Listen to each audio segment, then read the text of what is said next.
Hello, everybody, and welcome to, I guess it's a belated birthday stream for me. It was my birthday yesterday, so that is why I am still wearing my birthday shirt for DMing, just because I want to.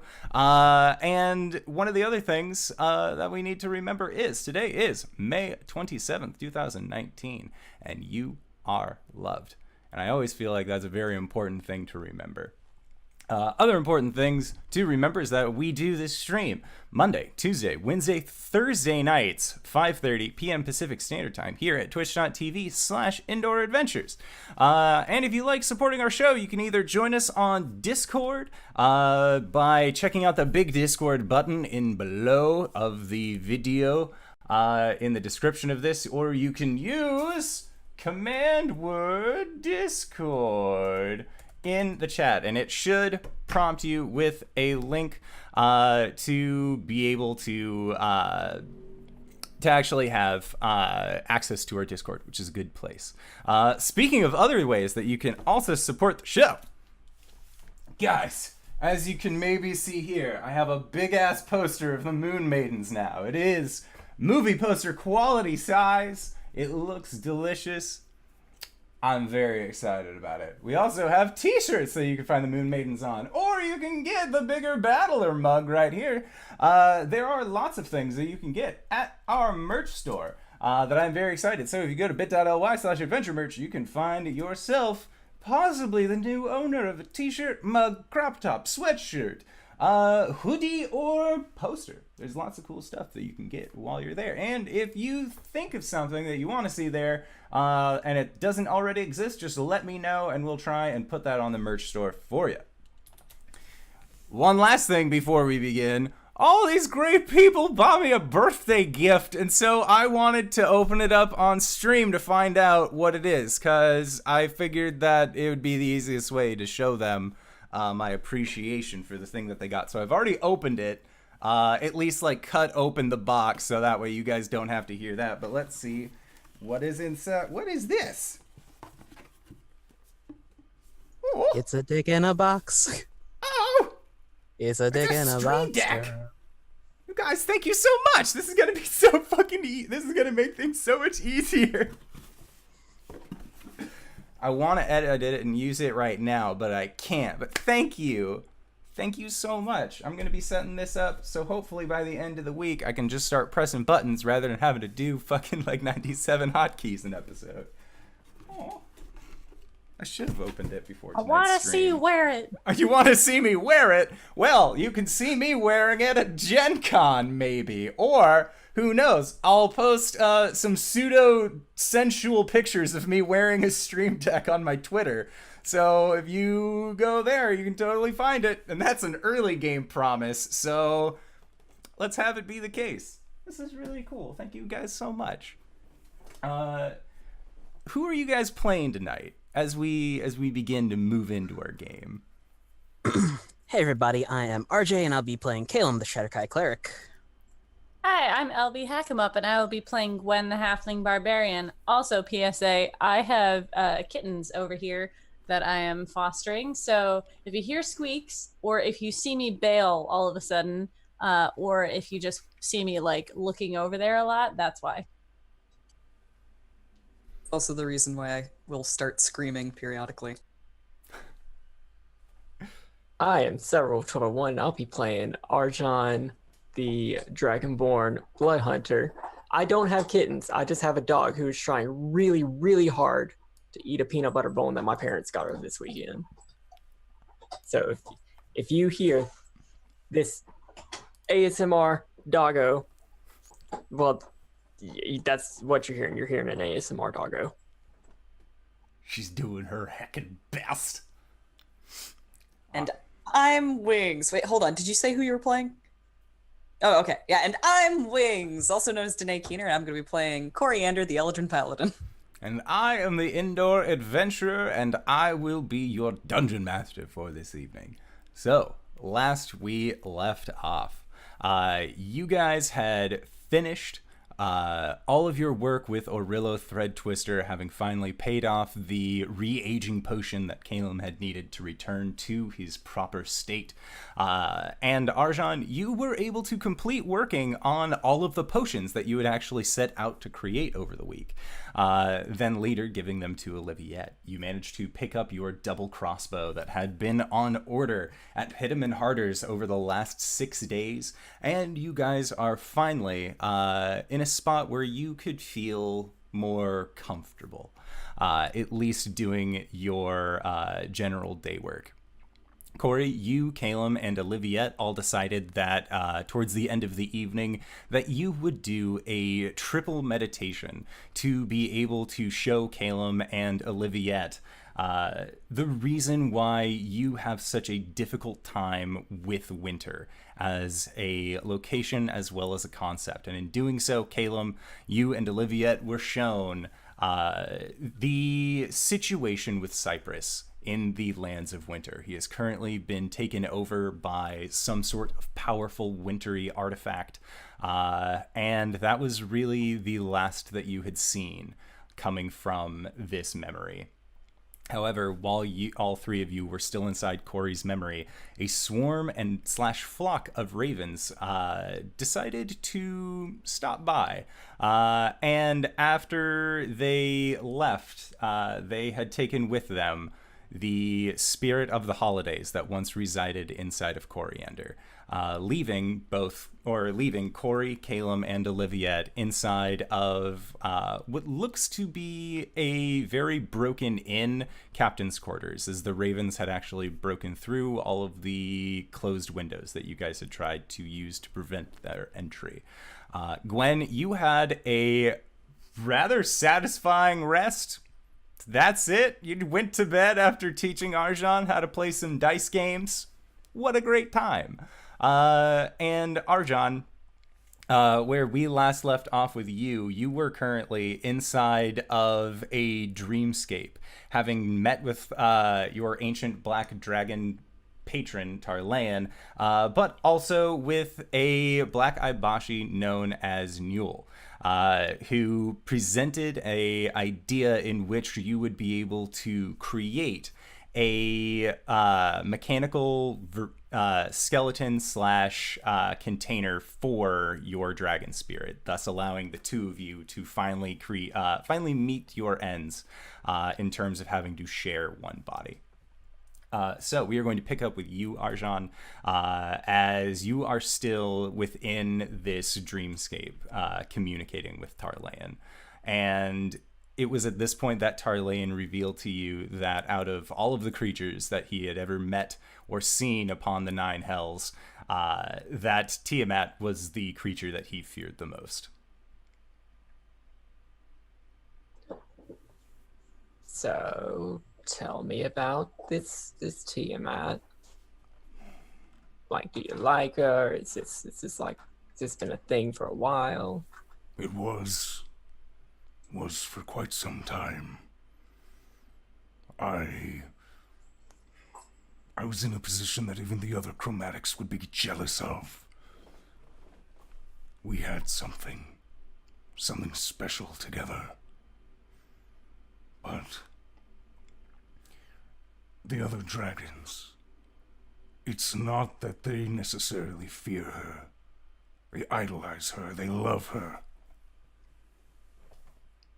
They want to make her proud. And I did.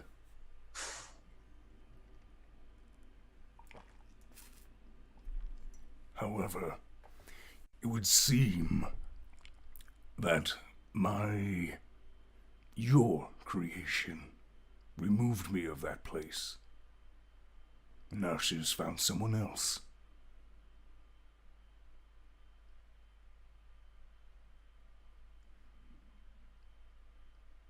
I must see myself back to my rightful place.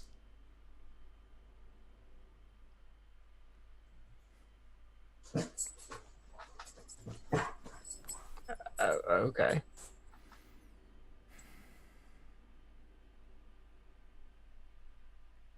She's beautiful, though. 5 heads in all of her glory, but beautiful.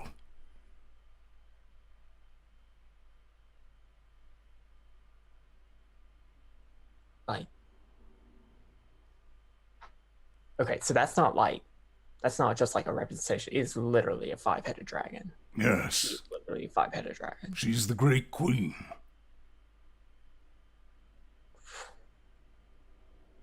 Who is tattooed on my back? That's great. Okay. Like, okay. It's for you to bring great honor to her name, that she would be tattooed upon yourself.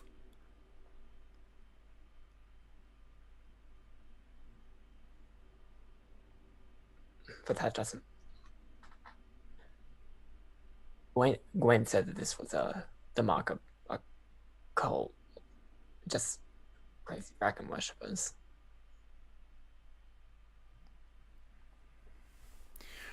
Her symbol has been used a multitude of times by a multitude of followers, all claiming themselves the most devout. This is just some cult. Her brand is still true. Their beliefs don't matter.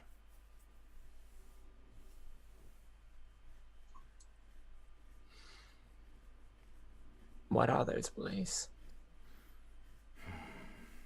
Theirs, I'm not sure. But for our queen, she wishes to bring the chromatics back to the material plane, to the place where we once belonged. She would see to it that all of the bipeds and all of the other species would be under our control. Ours is the best of ways.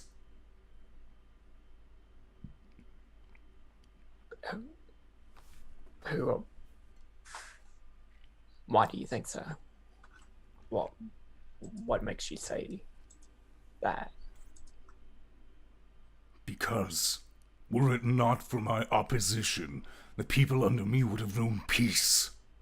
They would have known safety under my wings.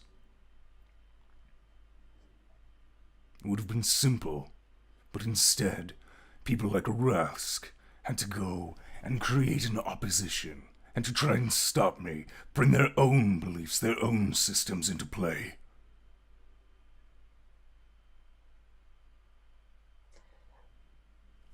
Am I buying this? Am I buying that he believes this? Roll an insight check. Natural 1. It's the best natural 1 in the whole damn game. You've known Tarlayan now for a little over a month, and even though he consistently talks about being a tyrant, about being a force to be reckoned with, you have always seen him actually follow through with his word. And in situations where your friends were being accosted, he kept his word and actually protected them.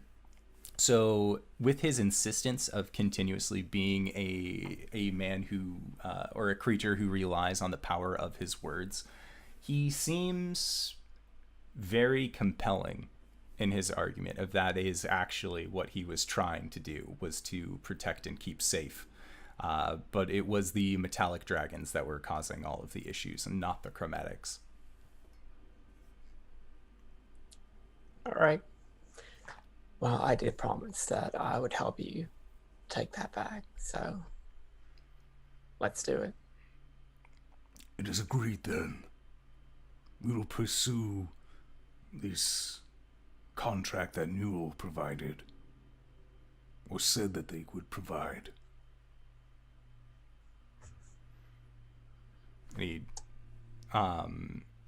And he reaches out a clawed hand to you and says, To eventually freeing ourselves. Yeah? And as you Let's take, do it. yeah, as you take his hand, that is where the dreaming comes to a close around you. So that happened. And for the rest of the night, you will sleep without any issue. So, let us return back to our elven trio. As you are currently sitting in the recently destroyed captain's quarters of the Moonrunner.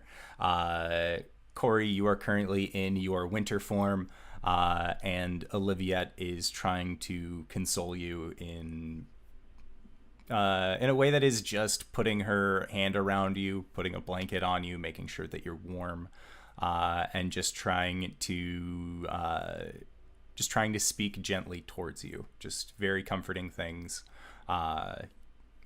This is going to be okay. You're going to be fine. Caelum, what was that? What happened? It happens from time to time. I don't know what it is, but just look after her, and he'll get up and run on deck. And Coriander's gonna grab him before he leaves. And like, when she goes into winter form, like she's like borderline catatonic. So like this is kind of a surprising action where she just like darts out and grabs him. And she'll look him in the eye and be all like, this wasn't your fault. This was my choice.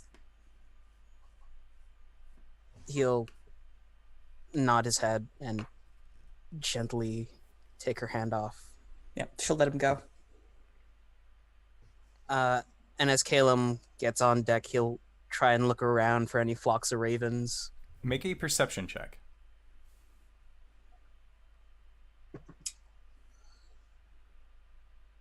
Caelum, my boy. 9. Okay. So looking around, you do not see any ravens in the immediate area carrying away large glowing spirits with them. However, you do see that there are other individuals standing on the decks and aft castles of their ships, seeming to have been woken up from their slumber by a large flock of ravens that flew in. And judging from where these individuals are looking, you are able to see maybe about 2 miles off at this point what looks to be a shooting star in the night sky. But you know that there is a thick black cloud of ravens that just swarm with this star, causing it to blink in the night as it continues to fly off. Fuck.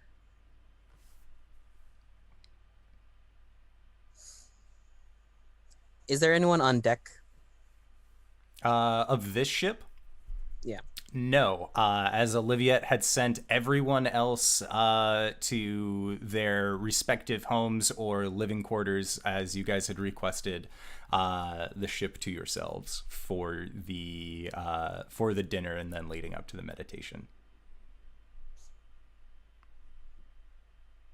Caelum takes a moment, reels back his hand, and he just launches a guiding bolt out into the water,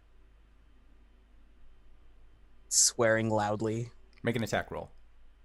On what? I'm not hitting anything. I'm just gonna throw it out in the middle. Yeah, make an attack roll. Fuck. Okay, cool. 17. Okay. So your guiding bolt sinks into the water and you see it go down for maybe about 60 feet or so and then stops.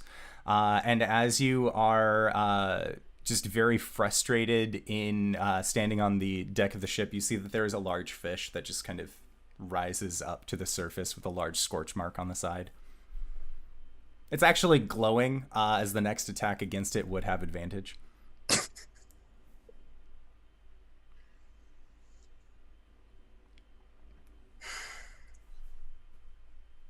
He'll walk back in. And Cori, Oliviette has poured has poured a mug of wine for you. She doesn't have the fancy glasses on hand currently, and she knows that she can't give you tea or water, so this is about as good as she could do right now. I had just begun to forget about that. Oops. Yep, she sips that. And just kind of like stares forward, like with a furrowed brow, like she's trying to remember what they took, but like that memory just isn't there, so she just sits there for a while. Okay, And well, I think that she takes the time that she needs to compose herself, and will drop her winter form as soon as she's able. okay. Yeah, it's going to take you about 20 minutes in order to do so. So by the time that Caelum goes outside and then comes back, you will still be in your winter form, but in the process of transitioning. Great. Have we all had our long rest for the evening? At this point, I will say that your long rest is up, yes. Okay. It was a 4-hour time period in there. All right. And is it still evening, or has Yeah, morning? it is the dead of morning at this point. Okay. All right. So Caelum will sit across from Coriander. So, Olivia, we have some things to talk about. All three of us? Just you two? All three of us.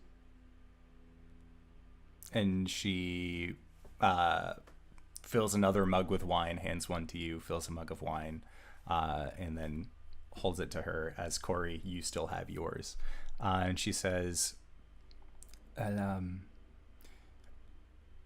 I'm all ears. I will admit, my life has gotten significantly more interesting upon meeting the four of you. I'm not really sure what you want me to do. Well, first we have to figure out what they took. And Caelum will turn to Coriander. Do you remember Shroudport? Yes. Do you remember the award-winning arborist Stan Fazeno and what happened there? Yes, of course I remember the award-winning arborist Sten Pizzeno. Who could ever forget? And he'll continue on like that. Do you remember this event up until they get probably to outside of Marysville? Mm-hmm. And it's pretty significant that like before like this particular gap and after it, before it, Cyber's still a puppy, and then afterwards, she's a grown ass adult. And so, I think that would eventually stick out. I don't remember how Cyber became grown. Okay. He'll continue on up until she disappears from the moon, and he'll turn to Olivia. Can you ask her about what happened on the moon? What happened there? So, when we got there, we heard a song. We went to the temple. That's right. We saw the Dark Star. Mm-hmm. Then we got invaded. Mm-hmm. Did our best to fight back. I was felled, and I don't remember anything that happened after that, but that makes sense. That's what unconsciousness is like. And then we met the goddess. She gave us our swords. Mm-hmm. And then we came back here.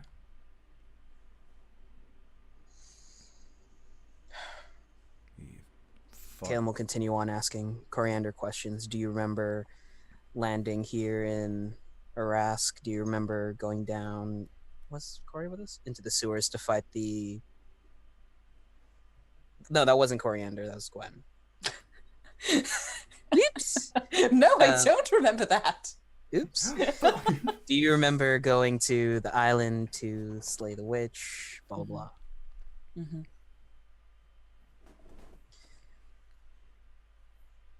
Sometimes when others come in to my, I don't know what to call it, that space with the library before we entered Coriander's memory. Sometimes when others come in with me, they lose a memory, or I lose a memory. And it's because of those ravens. So...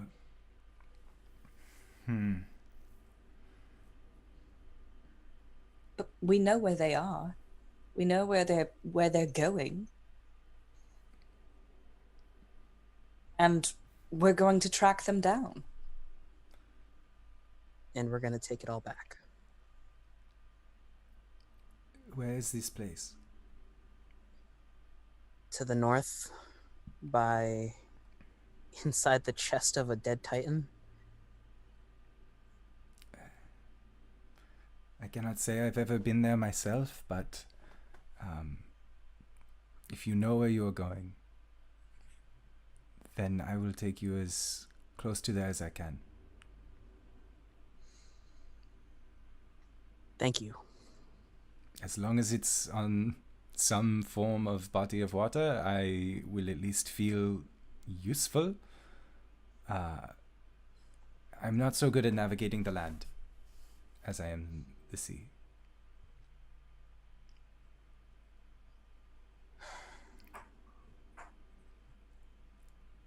Is this... How many times has this happened?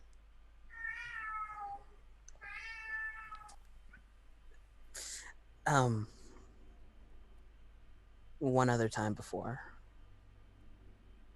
They took one of my memories. We took one of mine as well. Right, twice. And have you ever thought about stopping them? We've Can we tried, stop them? believe me. Can We they be did. stopped? We did once with, well, by the time we had tried, the memory was already extracted, and it was thanks to Gwen and Arjan. They were in the room as we were trancing, and they managed to intercept the bird before I could steal it. In retrospect, we probably should have had Gwen here for this. If I had known, I wouldn't have sent everyone home. We would have had 4 very grabby kobolds trying their best to get any of those birds as they fly. It's strange. They've never come out in mass like this before. Usually it's just one. Yeah, there was a lot of them this time. Do you think... What did they take the first time?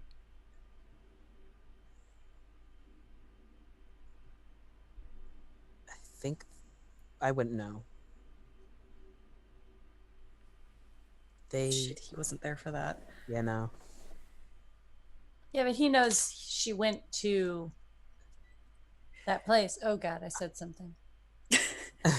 I know they took something from Cori. I don't know what. And the second time, what did they take? The memory of when I first got my shield.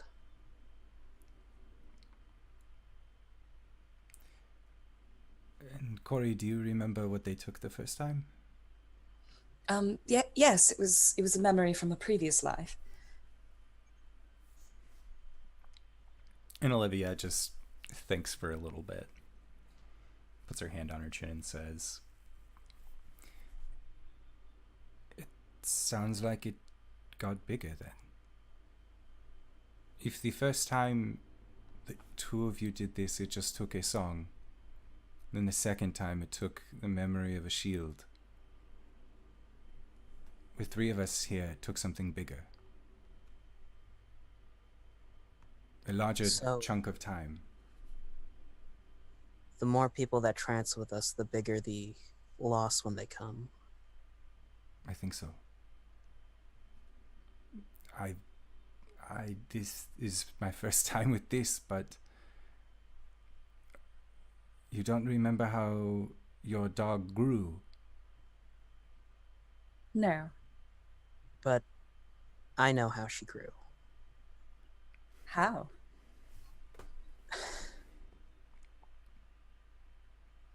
So, have you ever heard about Centaur? The fuck is a centaur? What is a centaur? And Is that like in a a giant very- spider? in a very long, what was it? Corlon Lathander rant. Caelum will explain the events of the Holiday Nexus. Okay. That does not sound like me at all. It's quite unbelievable.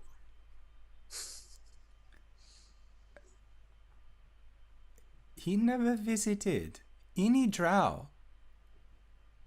I would not be happy about being taken away by some unknown fae. He brings joy to children. Yes, well, a lot of fae claim to do that. You were tasked to be his, like, assistant every year. That does... I would never. Absolutely not. We just had a half-man, half-spider who would deliver presents to all the bad girls and boys throughout the Underdark. Strider Santor. Arachnokrampus. Confirmed. Has spoken into existence. Oh no, he webs you up into a bag and steals you away? I don't like this.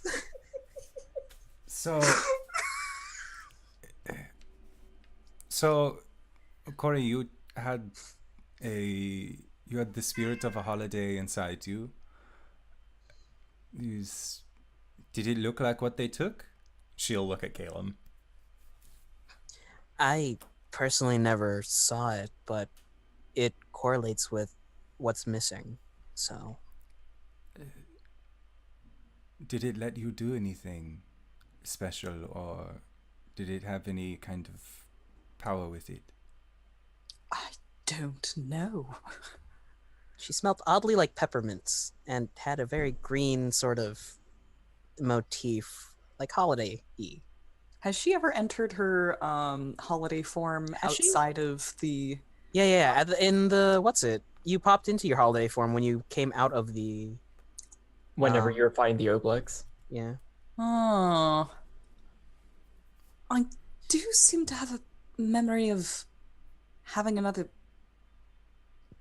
seasonal Damn. form. I redact that. She kind of smelled like peppermint and sulfur.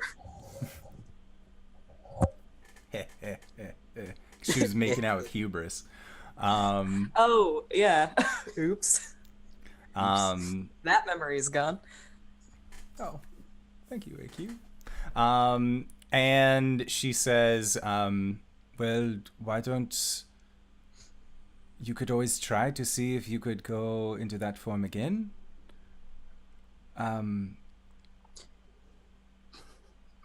I don't really know what you want me to do.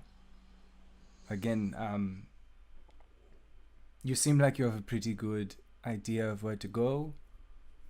How do you put them back? How do you get these memories back if you can? Caelum, don't we still have yours? No, you think it's gone. It's Oh. you think it's put back. Oh. It takes some doing, but there's a way. Hopefully. The only problem is, if the memory's been corrupted anyway, you probably don't want that being put back in. And that's why you told me not to touch anything. Yeah. I see.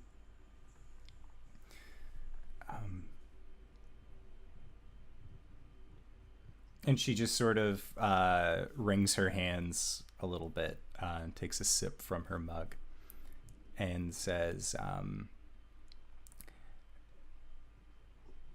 if there's anything I can do, let me know. I think I need some time to think a little bit.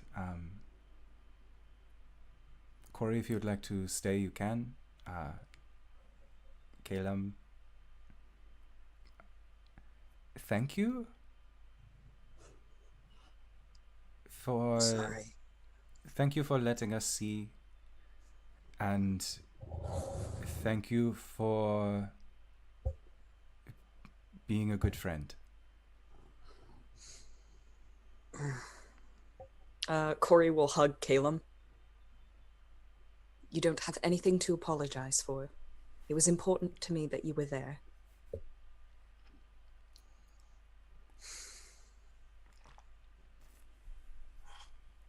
I need some time to think. She'll give him one last squeeze and let him go. Okay. So then, Cori, you were staying behind with Oliviette. Caelum, where are you headed off to? You've Is already there a gotten. library? You know that the library that they have in the town itself is actually going to be located in Temple Row. It is. Let's see. Where is that?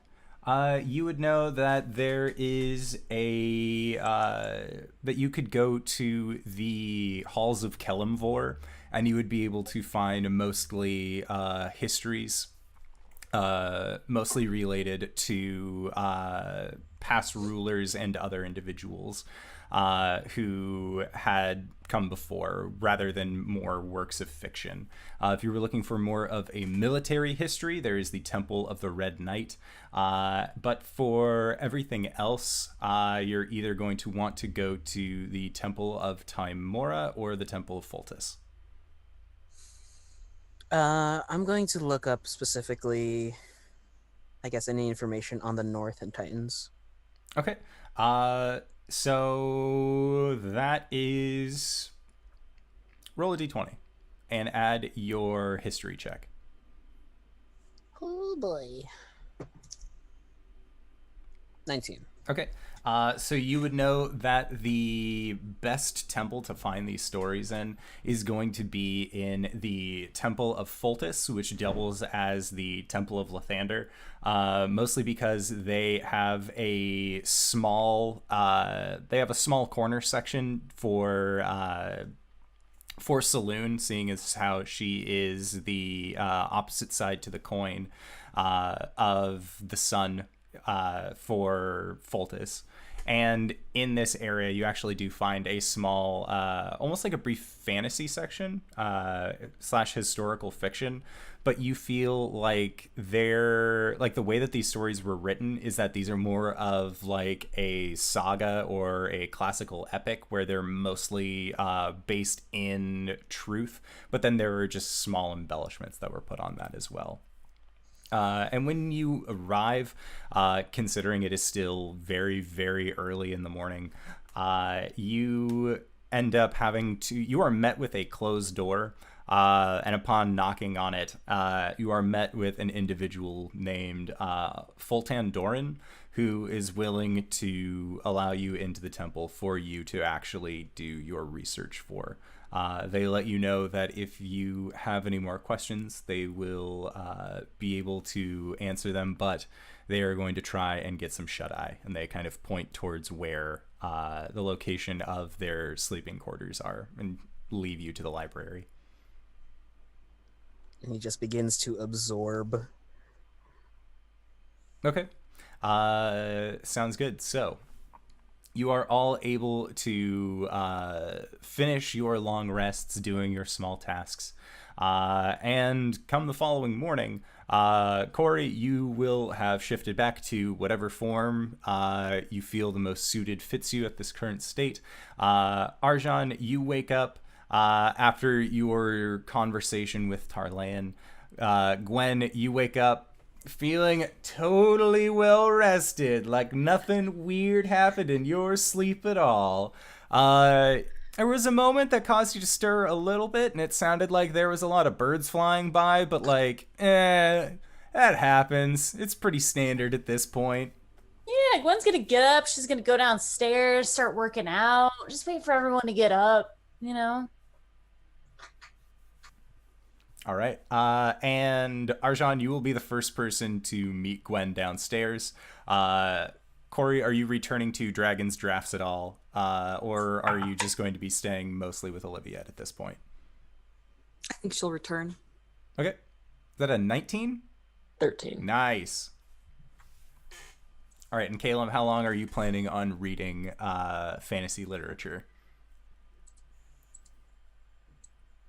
Until he's... I think he's just gonna stay there. Okay. Just reading as much as he can.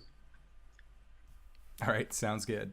Yeah, so Cori, you arrive as Gwen and Arjan are kind of discussing their plans for the day. Caelum is not with you guys though.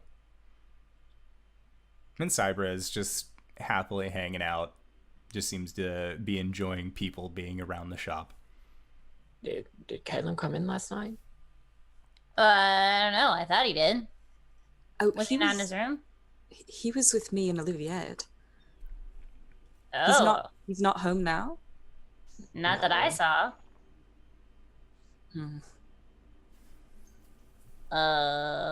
Shit. Where did he go now? All right, Cybra. She's gonna mount up on Cybra. Yeah. Did we get a saddle made for her? I thought we did something, or we wanted to. Did You we guys want had to? thought about getting riding gear and barding for Cybra, but then it was a mix of everything else that you were planning on buying once you guys returned to Aratsk, and now you still have money if you want to use it for it, but We have more money. yes. However, it looks like this would probably be a custom job. Yeah, maybe we wait. Maybe the Goliath will do it for us if we get up there. Does she mind me riding bareback? No. I mean, Doesn't seem to Cori really has a care. saddle that she could lend to you, that she got from some stranger. Would it fit a wolf? It was a I mean- saddle for a horse. It is a saddle for a horse. There are babies. Yes. No, There's baby squeaks. It's no more taking, cats. it's taking everything inside me right now not to break the sound barrier Oh, sorry. with screaming. They think they're hungry. They're not hungry. Oh, She's just walking around the bed going, hey. Oh, there's the other one. All right, so They'll tucker themselves out in a little bit. what are your guys' current plan? You have noted that Caelum is missing. So Gwen, you are riding Cybra, going out in search of this boy. I think we were going to use Cyber Yes. to track him down. Okay. Yes. Oh, she does have the sneefs. She does indeed have the sneaks. Okay. So make a survival check. And whoever's rolling this will have advantage as you are getting help from your animal companion. Natural 20 on the first roll. Oh boy. Ooh. 2 on the second. All right. Keep that natural Bumble. 20. So with your natural 20, you're not necessarily sure as to what's happening. Cori, how much did you explain of the night previous? No more secrets. Coriander explains pretty much everything. Though she glosses over the actual. She doesn't go into detail on the Cypress stuff. Essentially, she just says had a trance with Oliviette and Caelum. Ravens happened. Caelum obviously feels bad. Wait, you guys tranced without me or someone watching you? You know, in retrospect, it wasn't the greatest idea. Okay. It's fine. We'll be more careful about it next time. Ravens happened. Did we lose something important?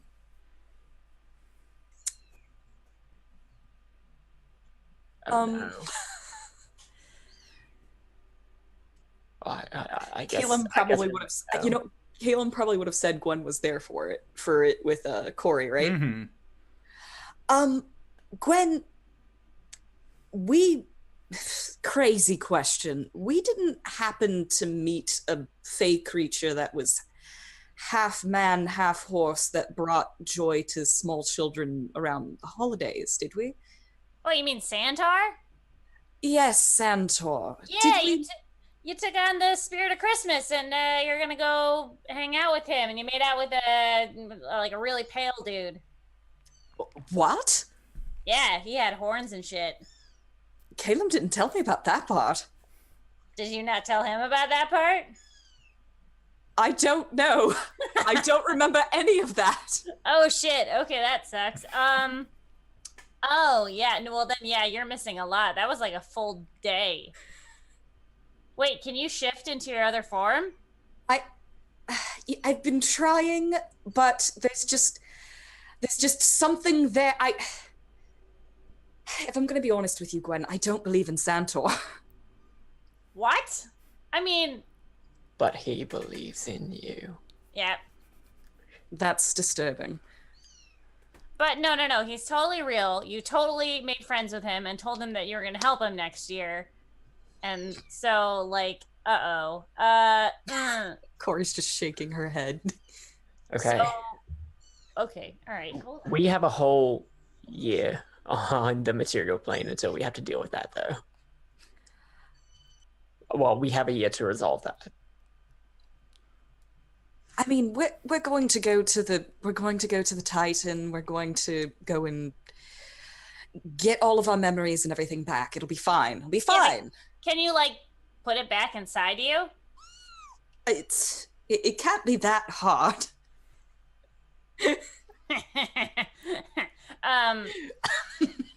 Sorry, Wings couldn't say that with a straight face. I think we might need to go, like, sooner rather than later for that. If these things are, like, taking your shit, yeah, it's pretty bad. Why are there so many cats here? Well, see, the small squeaks are seagulls in the back. Yeah. Like, that's just that noise. And then Lord Dickhead, heir to the Dark Throne, did say that you guys would always be reminded of his presence. So What if Lord Dickhead had babies? that is a different game. That is the And next he planted time. them all in my psyche. All right, so The spawn of darkness. thinking of how you know that the end destination for your memories as to where they're going is the dead Titan located in the far north, as well as the determined look that Caelum had in his eyes as he was leaving the boat. You're pretty sure that he is looking for means of finding out more about this place. And Arjan, having asked around, as well as just through idle conversation that you and Caelum have had on the way and on the way back from the Temple of Soon over the last several days, you would know that he is currently trying to find a library of sorts, and you know that he probably doesn't have any money to go to a bookstore and would feel bad about asking to read books at the bookstore, so we would try and find a library. And you know that the only library currently that is open to the public is going to be found within the Temple to Foltus. Okay, so I'll make my way over to the Temple of Altus. Yeah, so your group eventually shows up, and at this point, the doors are open. You see that there are people coming and going. Some are caught in mid-prayer. And then towards the back of this temple, in front of a very small shrine, you see that Caelum is currently poring over probably his third book for the day, at least just from a stack on one side to a smaller stack on the other, and he is just paging through, looking very focused and determined in his research pursuits. Hey, buddy. Huh? Hey. Hey. Sorry. Hi. Are you alright? Yeah, I'm fine. Just reading. Okay. We didn't see you come back to the we were sleeping at the house, right? Not the bar. Yeah. Yeah, we checked out. Right. We didn't see you back at the shop, so Oh, yeah, got worried. well, I sort of tranced with Olivia and Cori, and yeah, I got my rest there, so I decided to come over here to read some more. Okay. What you reading? Well, this one is he looks at the back of the front of the book. Northern mountain ranges and their history. It has its peaks and valleys, but Get the fuck out, Caelum. How distressed does Caelum look? on a scale of 1 to 10, probably an 8.5. Yeah. He's distressed in that Caelum way where he like chooses to research rather than confront his feelings. Yeah. Gwen's gonna come up and just kind of hug his legs and rub the backs of his thighs. This is a very awkward. I'm sitting.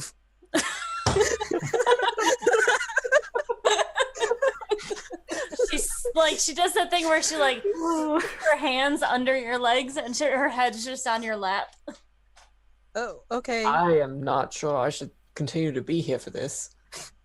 Caelum, it's okay. It really isn't, though. Why not? Tell me about it. And she like gets up on his lap. Well, I can't really talk very loudly because we're in a library and people are praying. It's a religious library. You can't talk in here. It's like being in a library and in a church. It's the worst. Come on, dude. Come on. Come on. Come on. You see, in the last about 2.5 books that I've read, there have been no mention of Titans. And, well, there's a lovely valley on the eastern ridge that has, like, this delta that crosses... I'm sorry. It's... I don't know. Gwen, how well does your tribe know the mountains? Fairly well, right? Like, they travel the plains a lot, but they don't really go up there. Yeah. Yeah, no, I mean, like, they're usually on the plains, but it's, like, not uncommon for us to, hunt up there and stuff, so... It's possible that they're going to know something. Yeah. And if they don't, we know a tribe who does. And the bottom line is that the world is ending. Our responsibility right now is the Dark Star. Way to put things into perspective. Wait. You're welcome. Cori. I think that's the first time I've addressed somebody out of character. In character. It's pretty good though. It's only been 10 months. Caelum, I think that we should I think we should focus on, travel. We've got a lot going on to get there. It's like we have to go from here to basically the west side of the plains to get to my tribe, at least. And, we'll have to find them. It's not like they're in one particular spot. I know, but from here to there, there's so much, unknown, and it's just... It's okay. I'm sure we'll figure out how to work a montage. It's okay. We'll eventually learn how to quick play. Mm-hmm. Fast travel. I feel like every time we've done this, we've come in underprepared. Or at least I've come in underprepared, and with the memories gone, it's like... I don't know. Underprepared? You had the most shit out of all of us. And I still feel underprepared.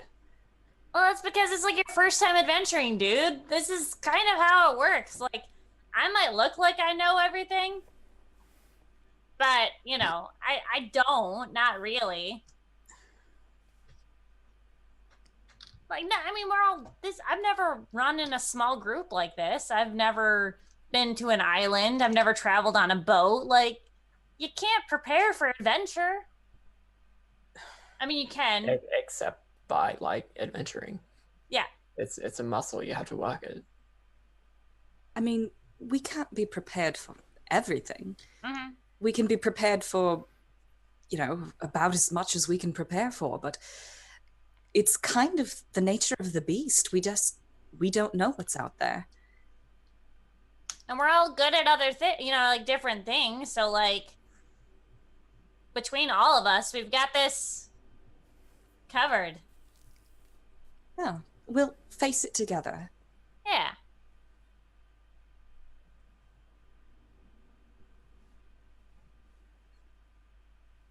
All right. But I'm still gonna read some more. Of course you are. Mind if I read too? I'm not gonna say that's a hubris line. Okay. Gwen can read? There we go. You're welcome. Gwen said Cori. Of course I can read. I grew up in halfling society. I spent most of my life fucking reading shit. Oh, I keep on forgetting that. Mm-hmm. Okay. Downtime day at the library. Well, what are our plans? When are we leaving? I have... DM, please tell me how many days I have left until the person comes. 3. It was 3 days yesterday, so you have 2 more days. It'll be 2 now. I have 2 days until our alchemist comes here. I'm sure eventually we will figure out how to montage. All right. Do you know anything about this alchemist? I know their name is... Oliver Myra Lauren. Oliver Myra Lauren. Sounds like a cool dude. It does sound like a really cool dude. I'm very excited to Finally bring meet him on. him. Yeah. So today we'll library it today. We'll grab some lunch and then dinner at the house. We'll teach everyone the game that I taught Arjan last night. Oh. And then tomorrow we can go find Tifa and get my fucking beer back. And then the guy will be here the next day. When did you find out about that? What? That my alcohol was gone? No, that Tifa took it. I was drunk. I wasn't dead. Caelum's leafing through his book. Well, technically it's more of a bourbon, but, teach their own. It wasn't made in America. It's not bourbon. Whiskey, whatever. Listen, that guy's accent was definitely American in some way. Arjan's nose is just a gout. Guys, I think every time somebody says the word America, we breaking the fourth wall, and this keeps hurting me. Sorry. He's gonna have to start rolling damage. No, yeah. So, I mean, she has to work somewhere on this island. I just didn't want to make it a thing until like before we left, in case we had to kill someone. Okay, well, here's the thing. She's our business partner. So She what? she's our business partner. So don't ruin anything along those lines. She How am I supposed to get it back without? I mean, I guess I could steal it. Or third option, we can always drop back and buy some more. But that's so far. We'd have to go like all the way back. We'd get to see JD again, and that'd be pretty cool. But like, Owlbear. Sorry, ugh. out of It's- character. It's just alcohol, Gwen. We can get more. Gwen does this look at you. You've never seen her this like angry and confused. Like, how could you? You had it right. Like, you made Caelum go blind. That was fucking good alcohol. You keep using that word. I don't think it means what you think it means. What alcohol? Good. Good. Oh, Going blind is not a good thing. but it got you drunk so fast. I don't know. I'm kind of on Gwen's side here. It's not about the alcohol. I wasn't a huge fan of it, but the principle of Yeah, taking things she from us. took my shit. Caelum That's- started his 4th book. She led me on and then took my shit. That said, I'm not gonna have part in any of this because I have a lot of money from her that I really don't want to. You're right. I don't want to ruin this. I have established a professional relationship with the cell sales, and all I'm saying is that if you're going to go and accuse her of stealing something from you, you had better have some good proof, because she's just not going, she's not even going to admit that she's done it. Okay.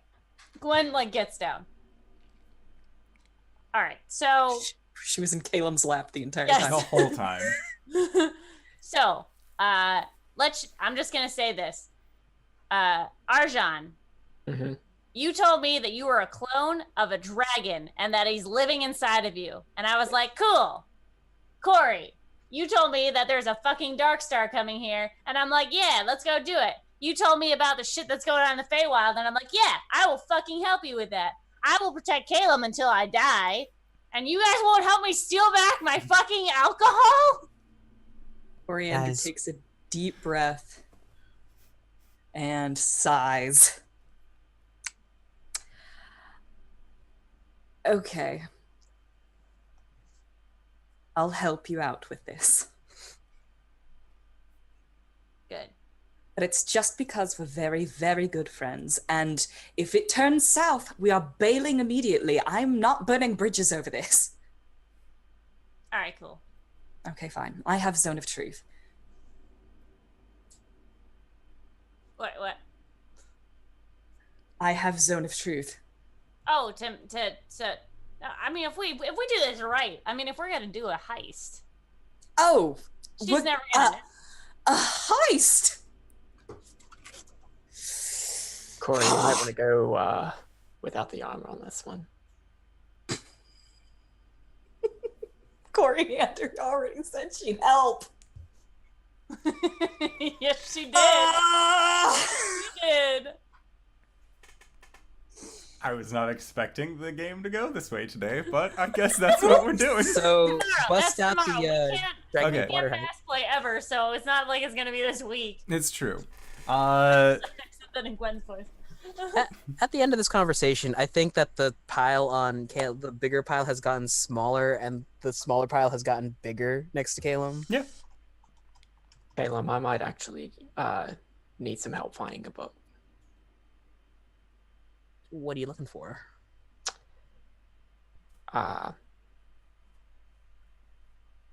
A 5-headed dragon named Tiamat. Do you want me to appear, or Well, I mean, if there's books available. Look, the libraries that I've used, they've never been very well organized. I wouldn't know how to find anything here. Everything is done by the Dewey Decimal System. It's like I'm sorry, the what? the what? There was an ancient archmage named Dewey Decimal. Dewey Decimal. Oh. Sure. Give me one. He stands up, heads over to like this cabinet, and I know that there was that the clan that we're gonna go to worships Tiamat, right? Or is that different? None of them worship Tiamat. They fought cultists who worship Tiamat. No, not my tribe. The one in the Titan. They follow the Raven Queen. Oh. Yes, very Okay. different lady. Got it. are there any books on Tiamat? in here? You do not find any texts relating to the evil dragon goddess on Erath's island. That makes That sense. would make sense. Yeah. So for spending your day researching stories, you do find out that the Titans to the north, who call themselves the Keeper of the Core and Vision, they do worship the Raven Queen. And you actually find out that Arathsk also has, he's one of the main reasons why there aren't many temples to the Raven Queen on this particular island, as there are more on the mainland, primarily because he doesn't exactly see her as a well-to-do deity. Deities like Pelor and Lathander, deities of the sun, deities of mercantilism, people like Tamora. All of these are accepted deities on the island, but as soon as they start getting into more of a neutral or evil alignment, he doesn't seem like there's any kind of room for their worship on the island. He does allow followers of Soon. He allows for even followers of Umberly, as he knows that is that's almost a superstitious belief that some people have. But when it comes to much larger, ill-aligned deities, there just doesn't seem to be any word of them. Like the information is purposefully kept away, unless it is talking about another deity in regards to one that already exists, such as talking about how, like with Umberly, for example, she and the god Talos do not get along. Under any normal circumstances they would, but as soon as you get into a coastal storm that is going up where the land meets the water, Umberly believes that those storms belong to her, and it's actually in her doctrine that you should fight out against people who would say otherwise, turning close allies into close combatants. But in terms of the Goliaths who live to the north, they are devout followers of the Raven Queen, which seems a little odd to you, as they have no elven heritage, but instead seem to worship this great place of death as a large shrine to her, almost. At least that's what it says in your tales.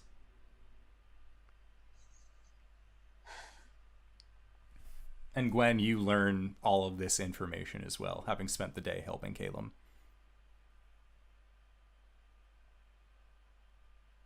Yeah. At the end of it, Caelum's just putting books back. Gwen's putting the ones on the bottom shelves back. You feeling better, bud? No, but at least we know more. Yeah. Do you want me to like send a raven and see if I can get my tribe to, do some research, do some recon? But then how are they going to get back to us? Oh, I guess we are meeting up with them. Yeah, I just don't want anything to happen, you know? Yeah, no, I get it. I mean, people who worship the Raven Queen are usually pretty, like, fucked up. They worship death, like, you know. Arjan just has to like take on him. Usually, I mean, I'm just saying, like, There's weird parts of the Sanguine Orders, the who? the Blood Hunters. I'm sorry. Do you worship the Raven Queen? I never. No. There's one section of them. I honestly even forgot the lore that I even made. Like the first section of the Blood Hunters, they worship the Raven Queen. That's how it all got started. So I mean,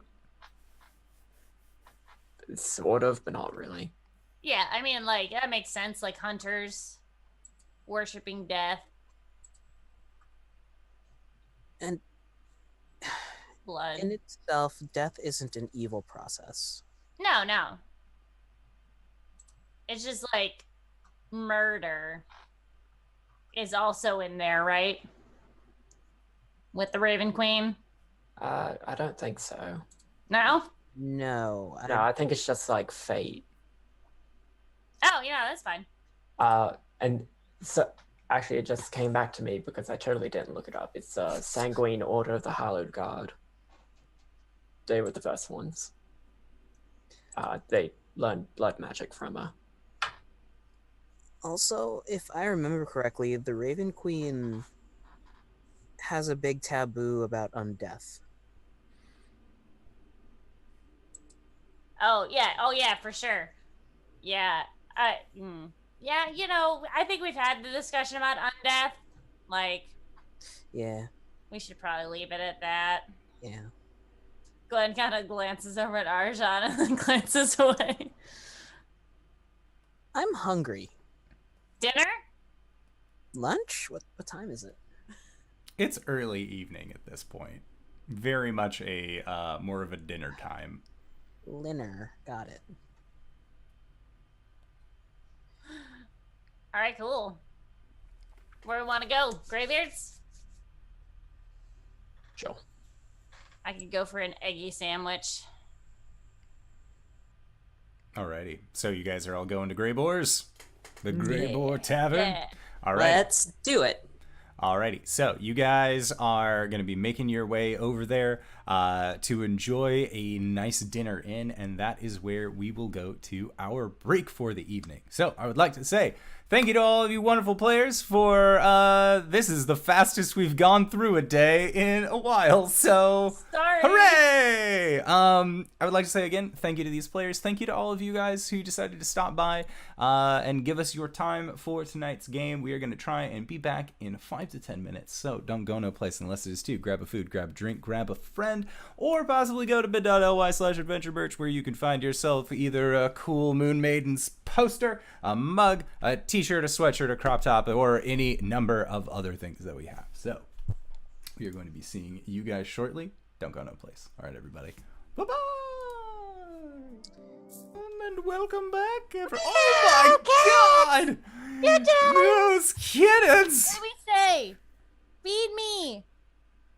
No, they're not going to talk now. Wow. Got Well- stage fright now. No, they're so small. All you audiocast listeners are really missing out. LB has some very, very, very young kittens that are currently on stream just being squirmy, and they're great. You missed the opportunity to say LB was being inappropriate and she whipped out her kitties. No. Oh, There's nothing this is inappropriate episode about 42. Go on to the YouTube, find it. Fallout Part 8. that. This is where Skip we to the lost middle. Ow. Look at the kittens. it. Yes. They're This is- eating her fingers. This one's Mina because she's like a vampire. Aww. Are you Cutie. done biting me? Nope. Okay. No. All right, so Okay, I'm guys, gonna put you it back. alrighty. You guys have all gone to Graybeard's Tavern in order to get all of the delicious foods that you wanted throughout the evening. Overall, it is going to cost you another 5 silver for your meals, and then it is going to be an additional 5 silver if you guys want any special drinks or anything else like that. So a gold piece for an entire grouping of a meal for you guys. Really not so Cool. bad. I got it. Yeah, and your night goes by pretty uneventfully. And so are you all returning to Dragon's Drafts, or are you going to any other particular places throughout the evening before you end up resting up for the next day? Dragon Drafts. Cori's going to spend as much time with Oliviette before leaving as she can, so. Fair enough. Oliviette. Sounds good. And then Gwen, Dragon's Drafts or the Temple of Soon? Which one are you going to? Where's Caelum going? Dragon's Drafts. Go back home. Okay. Yeah, so 3 of you end up going home and heading off to sleep after you guys all... You play some Ordstone amongst the 3 of you. Caelum, this game is the same as the one that Gwen said that she was teaching Arjan is the game that you and the Cloud Giant played. And so you guys play that for a little bit before all heading off to bed. And Caelum, are you meditating or are you sleeping this evening? He is sitting crisscross applesauce in the middle of his room, trancing. Okay. So when you trance, you are taken to the plateau. Where would you like to go? What would you like to do? Walks over to the library, hand, stone, turns, Okay. goes in, looking for anything to do with Tiamat. All right. Make a religion check.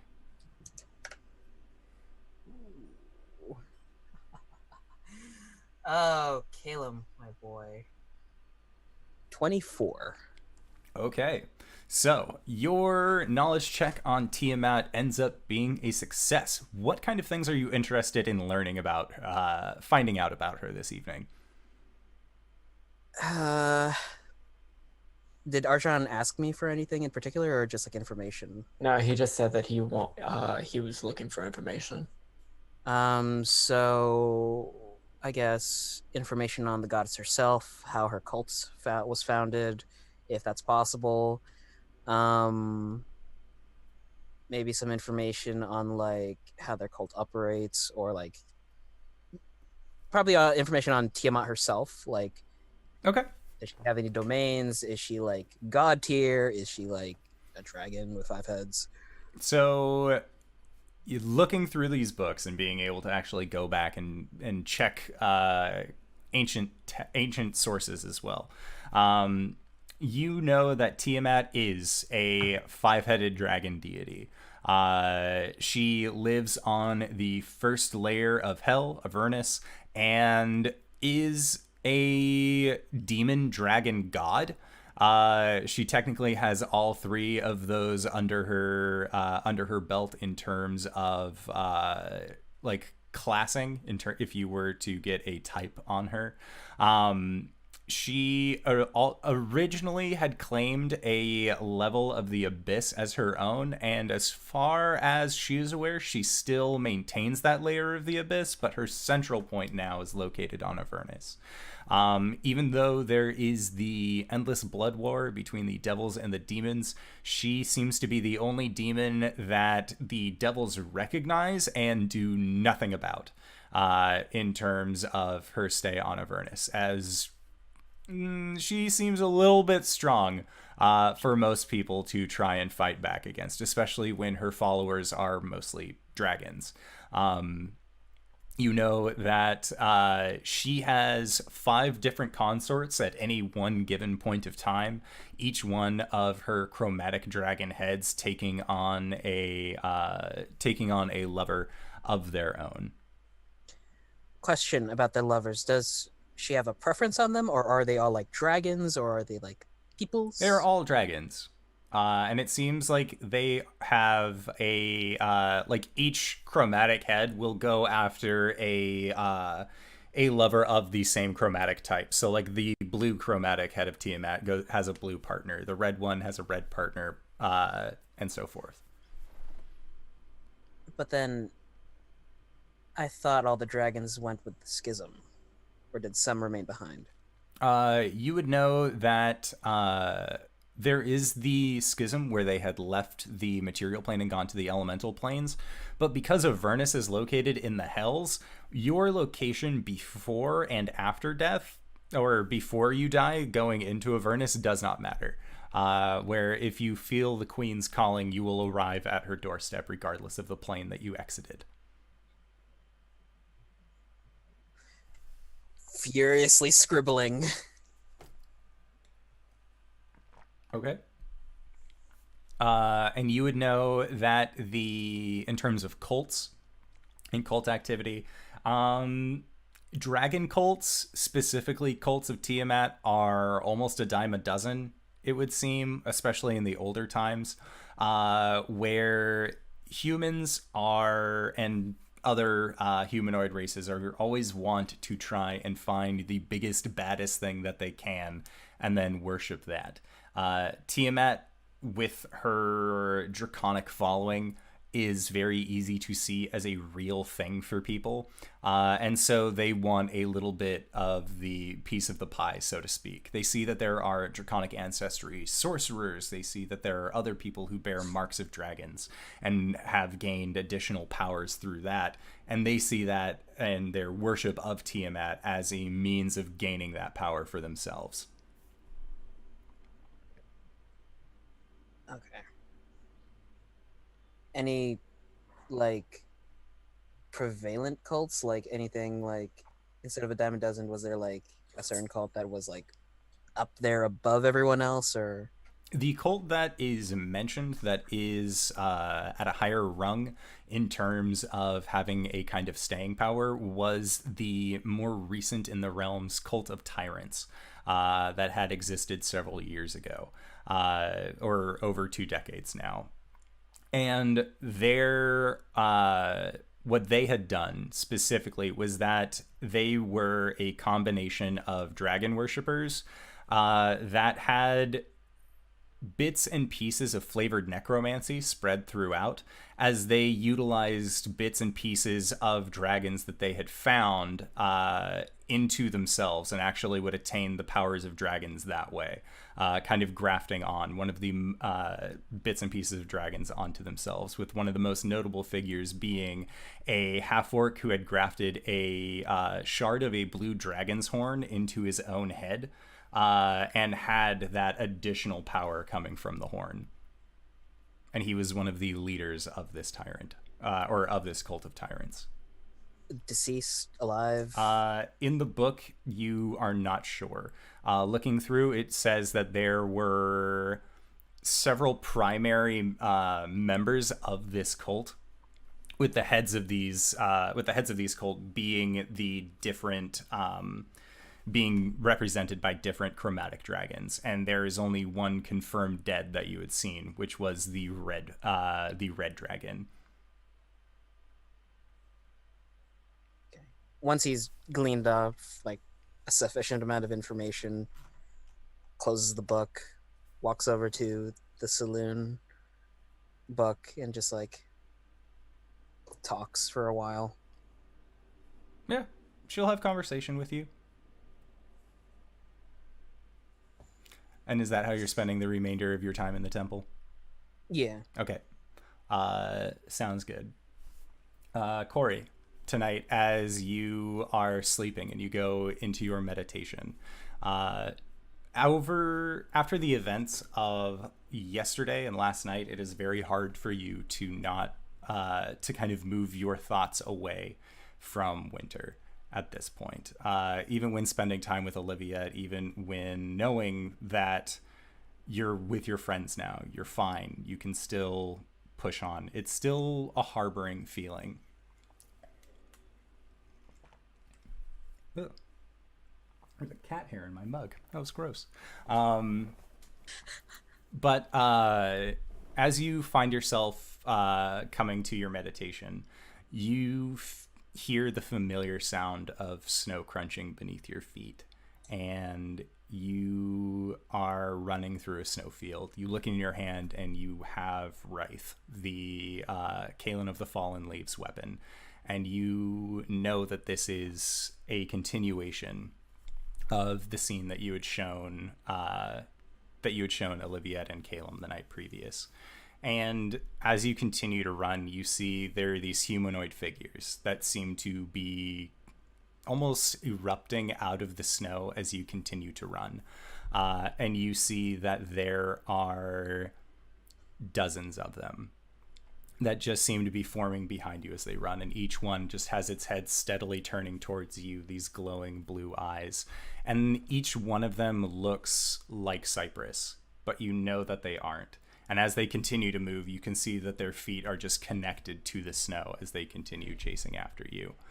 And you know that you're still some time away from the shore, from the beach of the Winter Isle that will allow you to get to the next isle back to safety. And as you're running, you hear Cypress's voice echoing through this winter tundra land. It's very dark out, as you know that the sun doesn't particularly shine in the Winter Isle, and you hear, "It's what we always wanted, Cori. To keep the realm safe, to protect them." And as the words continue coming out, you see that there are trees and wildlife that is also trying to run with you that gets encased in blocks of ice.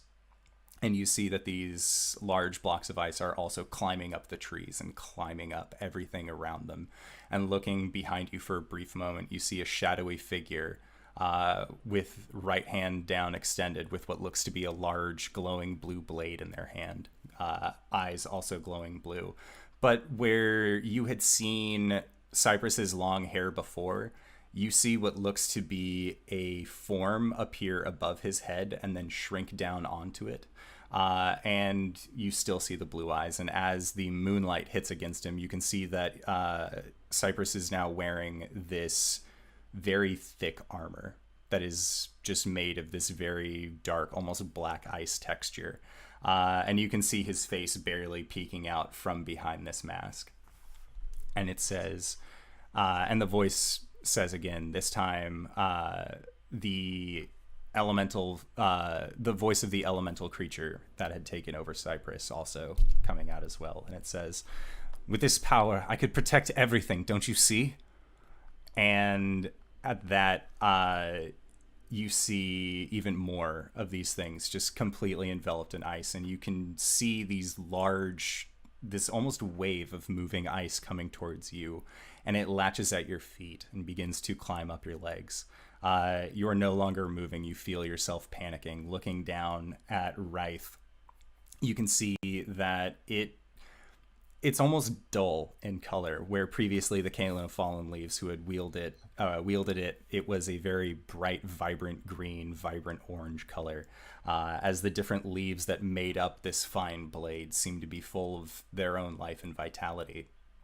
As the ice continues to wrap up around you, Cypress is standing maybe about 50 feet away from where you are, and he says, "So why won't you let me protect you?" And you feel the ice coming up your stomach, over your chest, and you begin to think that this is it for you. And it is at that moment that Wraith begins to glow this vibrant color, and it leaps out of your hand, and with a quick spinning motion around you, frees you from the ice, and the two of you disappear. That is when you find yourself back in the Autumn Isle. And you are on the shore of the Autumn Isle and looking across the sea. You can't make out the exact location of the Isle of Winter, but you see that there is a large dark cloud that just hangs off in the distance, and it looks like it is steadily encroaching. And that is when you wake up, is just looking back, staring at this large cloud.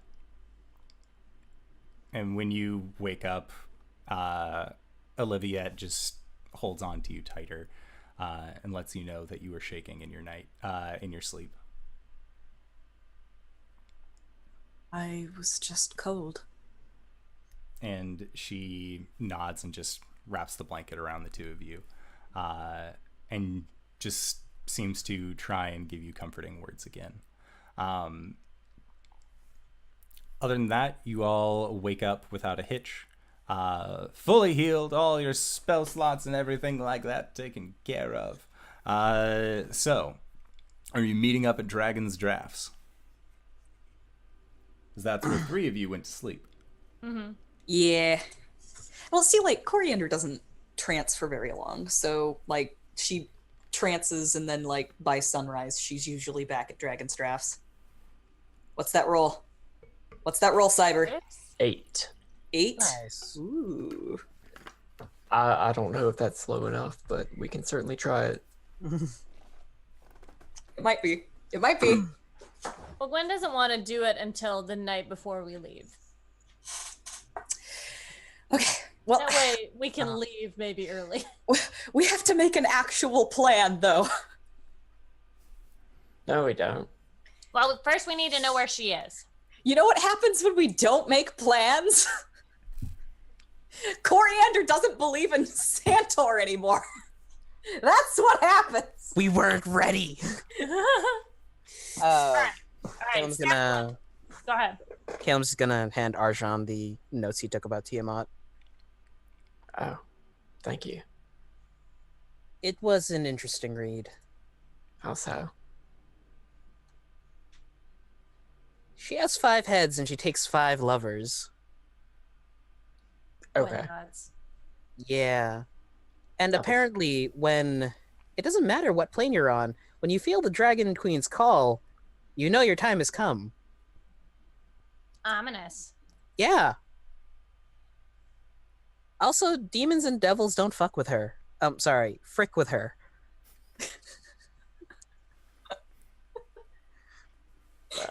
Okay. Has anyone ever told Caelum he can't swear? Not in this group. Aww. Uh,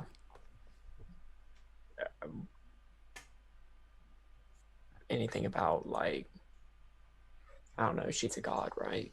What about, She like, is her- a demon god dragon. All 3 are under her portfolio. Yeah. Wow. I...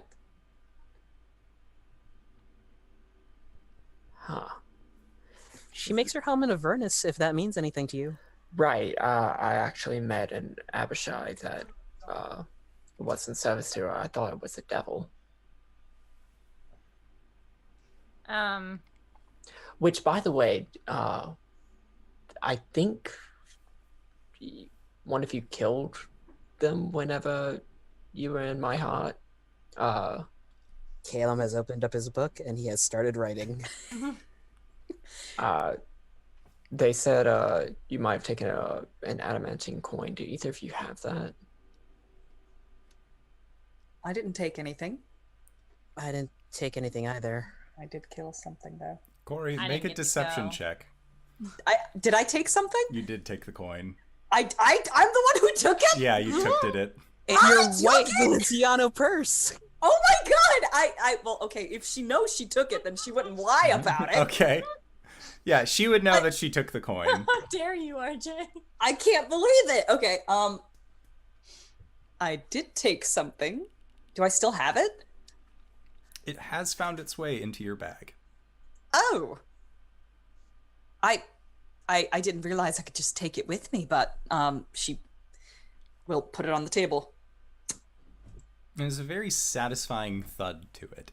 It is a weighted metal, but looking at the size of this disc, you're expecting it to weigh significantly more than it actually does. It seems like a very finely worked metal. What is it? It's apparently it's a way to call that particular devil. Oh. That's something we don't want to do, right?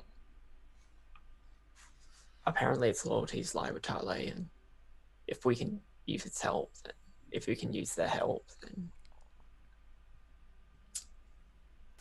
I'm not comfortable with demons. Devils and demons are two totally different things. Right, but apparently Tiamat is a demon, but her servants are devils and What? dragons. What's the difference? Where your home Devils is. are on a spectrum. Devils are more of the lawful kind, where demons are more chaotic, and it's sort of this war between the two because of this dichotomy that they keep fighting in this blood feud. And Arjon's Sorry. going to take the necklace off the table and just put it around his neck. Okay. rocking the two pendants. Would that interfere? Sorry. Is there a reaction from the archangelic necklace? There doesn't seem to be. Mostly because as this symbol kind of falls against your chest, you actually see that the necklace shifts over on your neck so that they aren't interacting with each other, almost like opposite ends of a magnet. Neat. Okay. So, is this the day that Oliver is going to come, or is it the next day? It would be the next day. Okay. What's our plan for today? We need to scout out Tifa's place.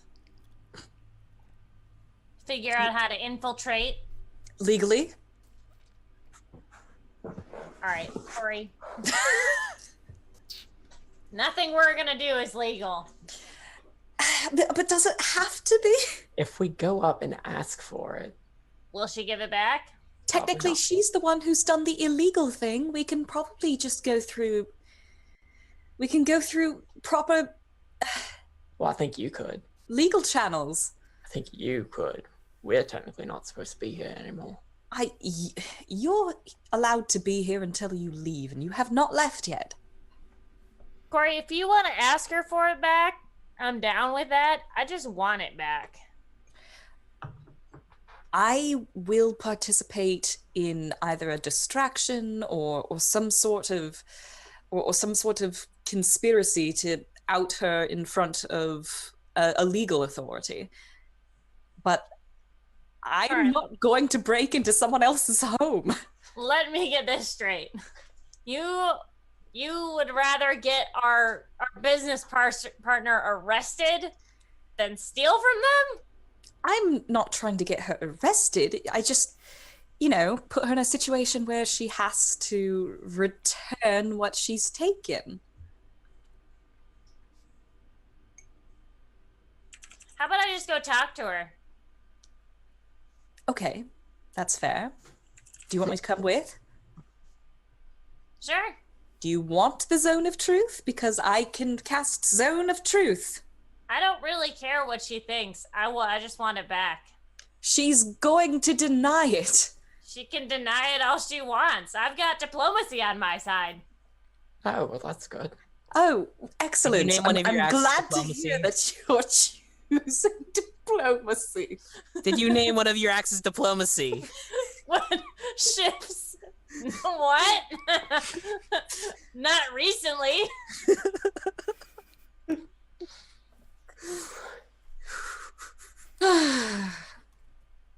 So I guess we're going to Tifa's.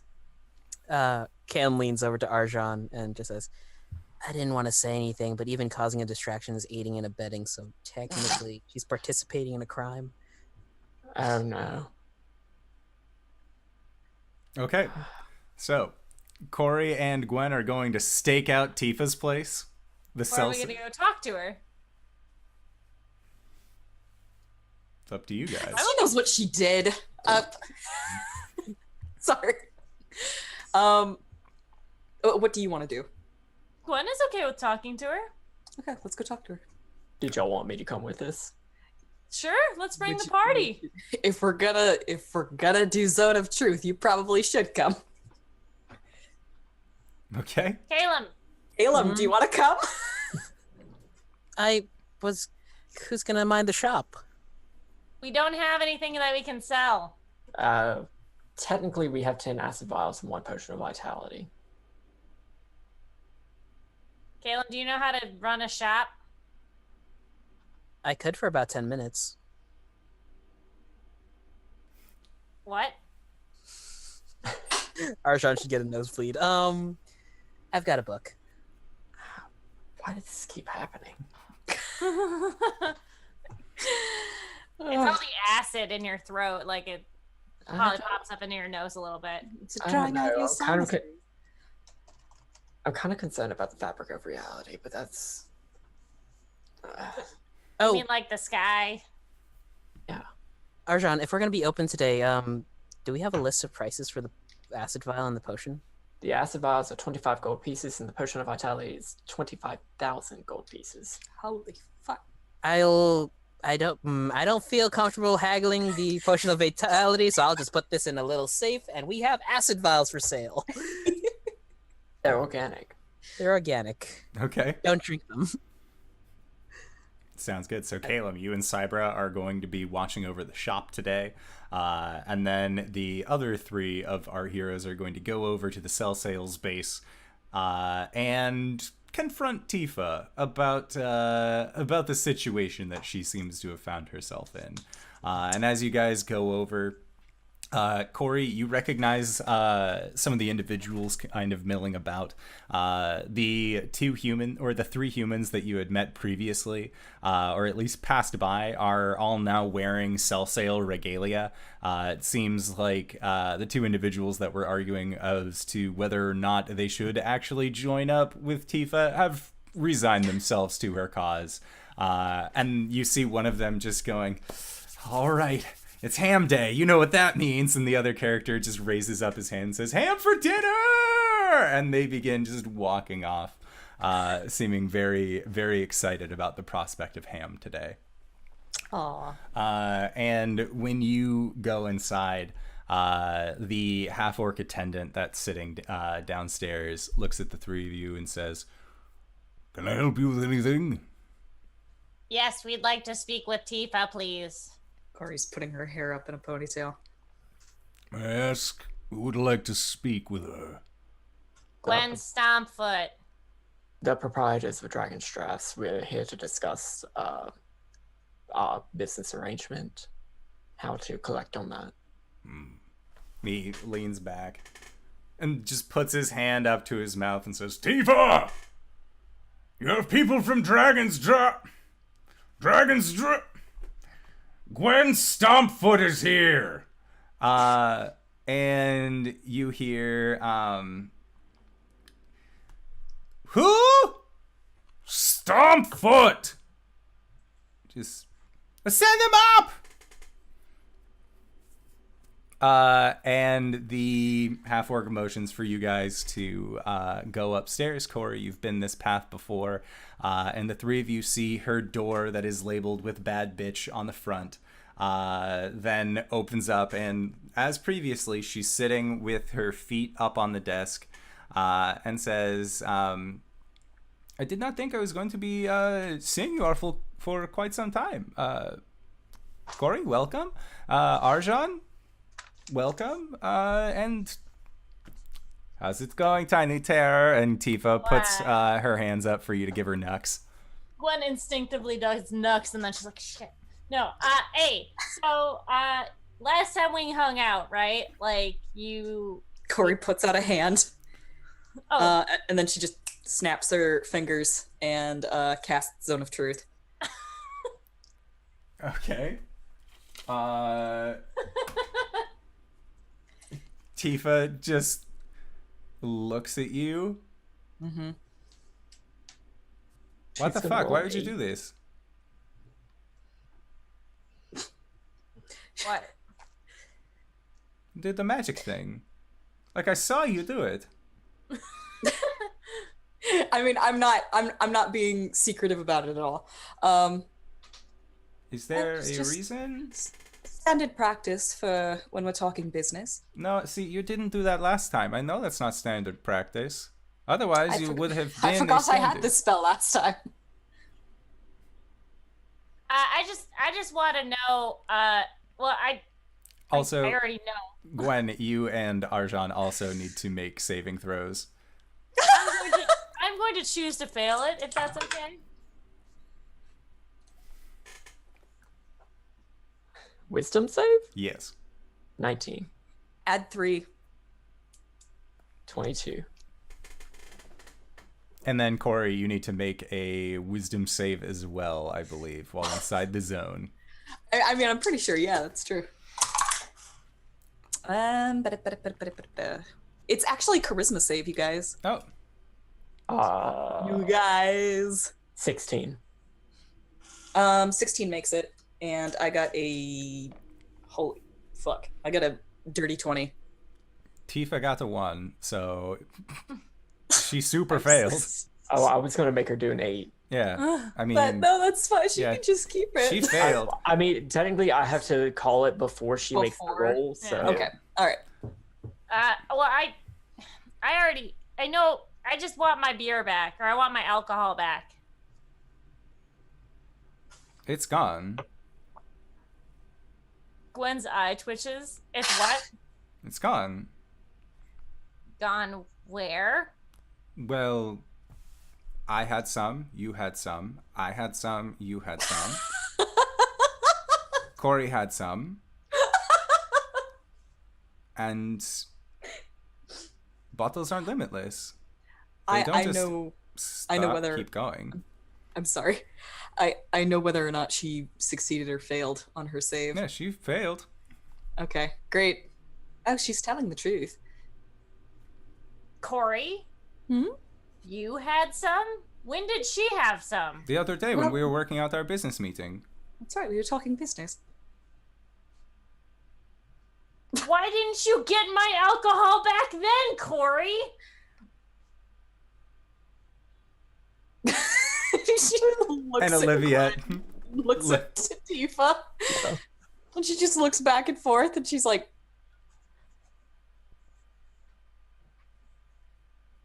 I don't even know what to say. Whatever you say, it has to be truthful.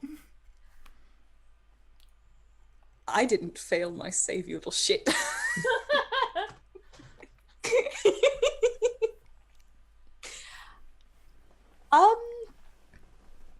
You knew she had it. Why didn't you get it back, Cori? I decline to answer at this time.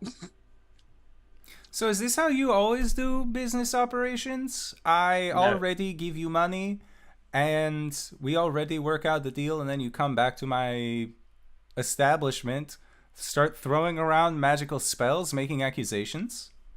Well, No, I'm going to slide some papers that I totally drew up that just say, like, members of the sellsword get however much we said off. 15% off. Talk to, and I'll pencil in the alchemist's name. Oliver Milo Lauren. I promise I'm going to figure out how to pronounce your name, dude. Oh, this seems to be Tifa? in order. I'm sorry.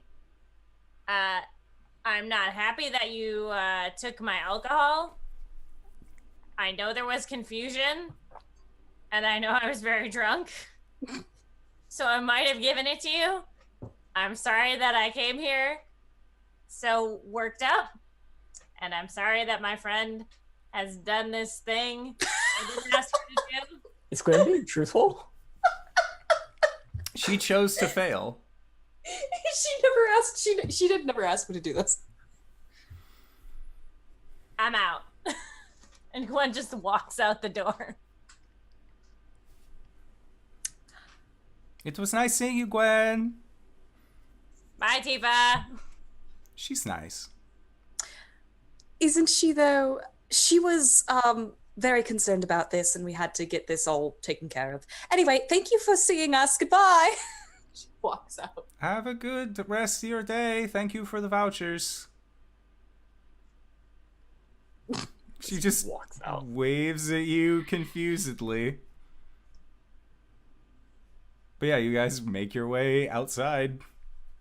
As soon as we get out of earshot, see, aren't you glad we didn't break into a house for nothing? Who are you talking to? To Gwen. Dude, fuck you! What the hell? What? You knew she had my alcohol and you drank it with her? Yeah. Was that That's wrong? mine! Yes, it's wrong! She took it from me and you drank it with her! You finished it! To be fair, I didn't realize we were doing that. Okay, I sense tension here. So I'm going to go and learn all I can about the evil dragon goddess that's carved into my back.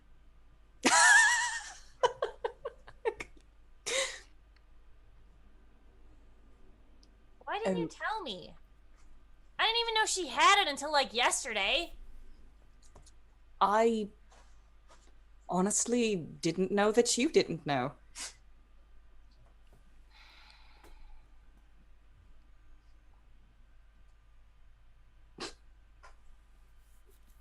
I need a drink. And Gwen just kind of turns and starts walking away.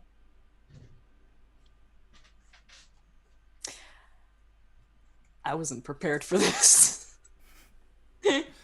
Now Coriander feels bad. Oh. Gwen, wait.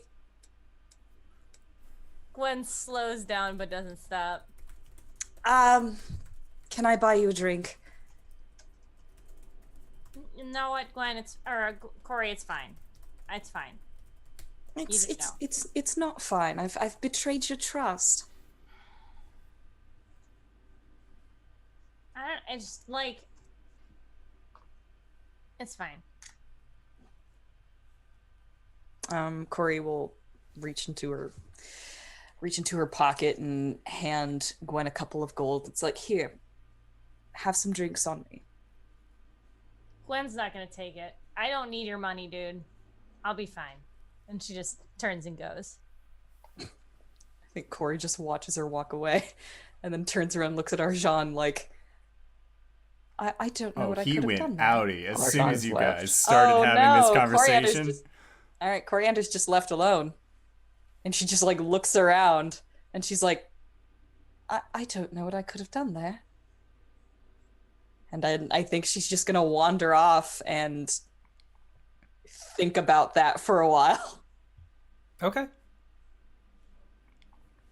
Sounds good. So, Caelum, you are busy working at the shop. Arjan, are you heading back to Dragon's Drafts, or were you just going to be going to a different place to...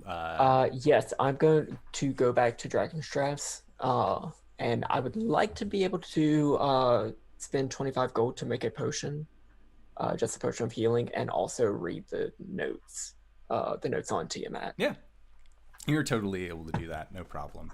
Caelum, you have not had anybody come by to look for potions. It's just been a very slow day. He's leaned over the counter, just like writing away in his book.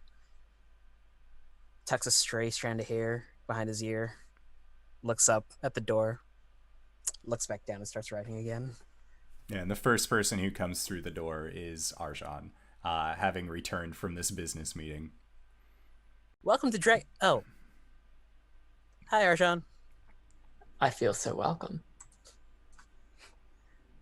And he'll start getting potion shit out to the side and start working on something. It occurs to me that I sold all of our stock. Congratulations. So yeah, I'm just going to make at least one more potion while I'm reading these notes that you got me. For sure. All right, so you and Caelum are busy doing having some study bro time, and Gwen, you are off looking for a beverage. Oh yeah. All right, going back Let's go somewhere new. Okay. Make an investigation check.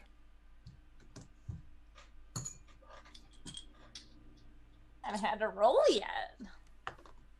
That's a 5 plus investigate -1. So a 4. So you pass by Graybeard's probably about 3 times, going in very large loops. Each time you start asking people, like, where's a good spot for me to get a drink in town? They always say, oh, it's this 2-story place that's right over here. You can't miss it. And then following their directions, you keep winding back up at Greybeard's until eventually, after about an hour and a half of circling around, you find yourself at a bar called the Briny Ore. Okay. Gwen is going to get plastered. Okay. So looking inside this bar, you see that it is a goblinoid bar. It seems like there are a plethora of hobgoblins, goblins, half-orcs, orcs, that are all just kind of making their time in this bar, all just sort of enjoying the revelry. It is going to be... You want to get tanked? Yep. Make a... Let's have some con saves to find out how expensive your voyage into this area is. 23. Okay. First drink tastes bad, doesn't really do a great job. 13. Okay, second drink is getting you a bit more sauced than the first. Again, 13. Okay. So at this point, you are on your third drink. You are just draining these back, no problem. Trying to mind your own business. And that is when you hear the seats on either side of you get filled. Looking over on your right side, you see that there is a large bugbear who sits down, orders a drink, and then just begins taking a sip. And then you hear the sound of metal kind of clanking as a figure sits on your left side. And looking up to kind of take stock of this individual, you see a red-skinned humanoid creature that has a very flat nose, kind of pointier ears, black hair that's done up in a bun. And he says, Next one's on me. Thanks, dude. Gwen. And he looks at you and says, Korg, it's nice to meet you. Have we met before? Something like that. Been this town long? Nope. Long enough to make friends, I see. and he just takes a sip, sets his mug back down. Gwen looks around. She's sitting alone. Like, what do you mean by friend? Like who? And he looks into his mug, swirls it a little bit. The two tieflings. Devi and Desi. How long you known them? Gwen looks down. I only met one tiefling, and he was white, and Santar was there. Wait. Do you mean those fuckers in the fucking sewer? Yeah, no, fuck them. And he takes another sip, sets his mug back down, and says, Fuck them indeed. and he looks at the barkeep, and as he speaks out, it almost sounds like a barking. It doesn't sound like actual kind of human speech. And as he says this thing very quickly to the barkeep, who is a large, full orc individual with very deep green skin, nods, raises his hand up, and barks something at some of the people in the back. And make a perception check as they seem to be barking at each other. Cool.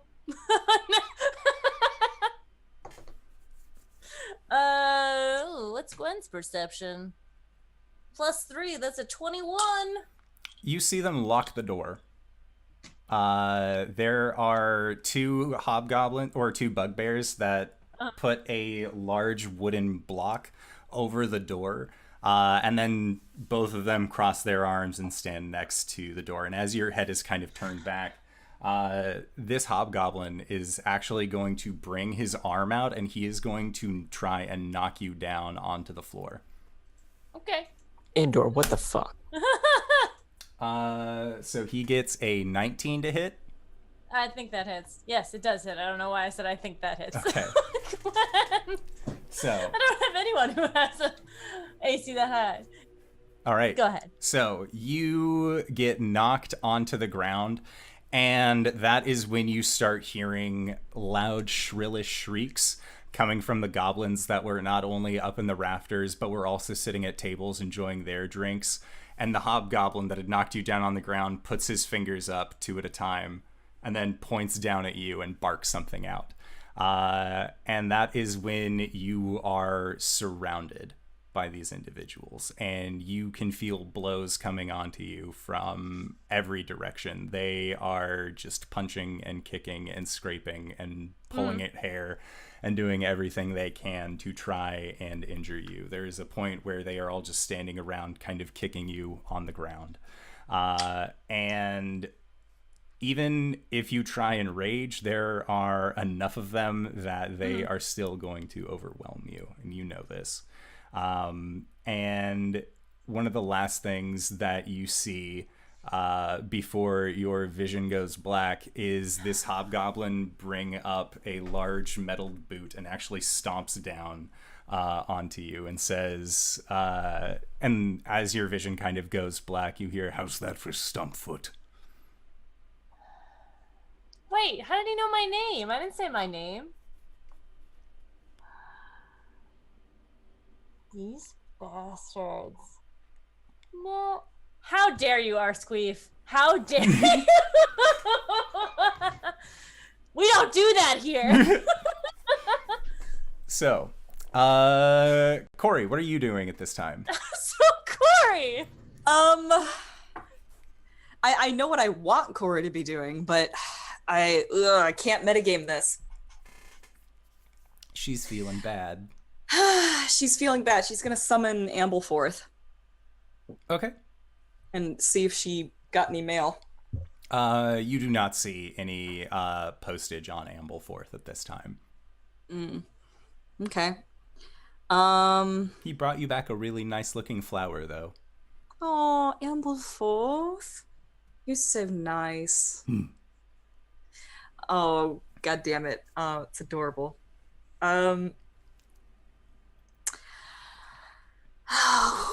Cori feels really bad about Gwen. I think that she would she'd be trying to think of how to make it up to her. Okay. So, like, you know, probably spending time in gardens and things, and I think she'll I wish I hadn't heard this because, or I hadn't heard this previous scene, because I'm all like, because she's going to go and follow Gwen, and she's gonna try and apologize to Gwen. I'm all like, no, I can't do this. What would she do? I think she'd be just kind of wandering around the markets, trying to see if anything catches her eye. Because, like, she doesn't really know what else to do. She's gonna try and find something to give to Gwen and apologize with, I think. Okay. Make an investigation check. I'm so good at these. Oh, natural 20. All right. So, I would like to put this ball in LB's court. LB, what is something that you know if Gwen received, she would feel better about the person receiving it from? Alcohol. That's fair. So, yeah, you managed to find a spirits shop kind of looking around, you know that they have bottles ranging from thousands of gold to tens of gold. It really depends on the kind of booze that you were looking for, as well as just in general, kind of what you can expect from a spirits shop. Yeah, I'll look for something strong, because that's what Gwen liked about the moon wax, was that it was strong. And kind of talking around, you ask the spirits salesman about possibly finding a booze that can make you blind from drinking it, as that is the booze that you are trying to replicate.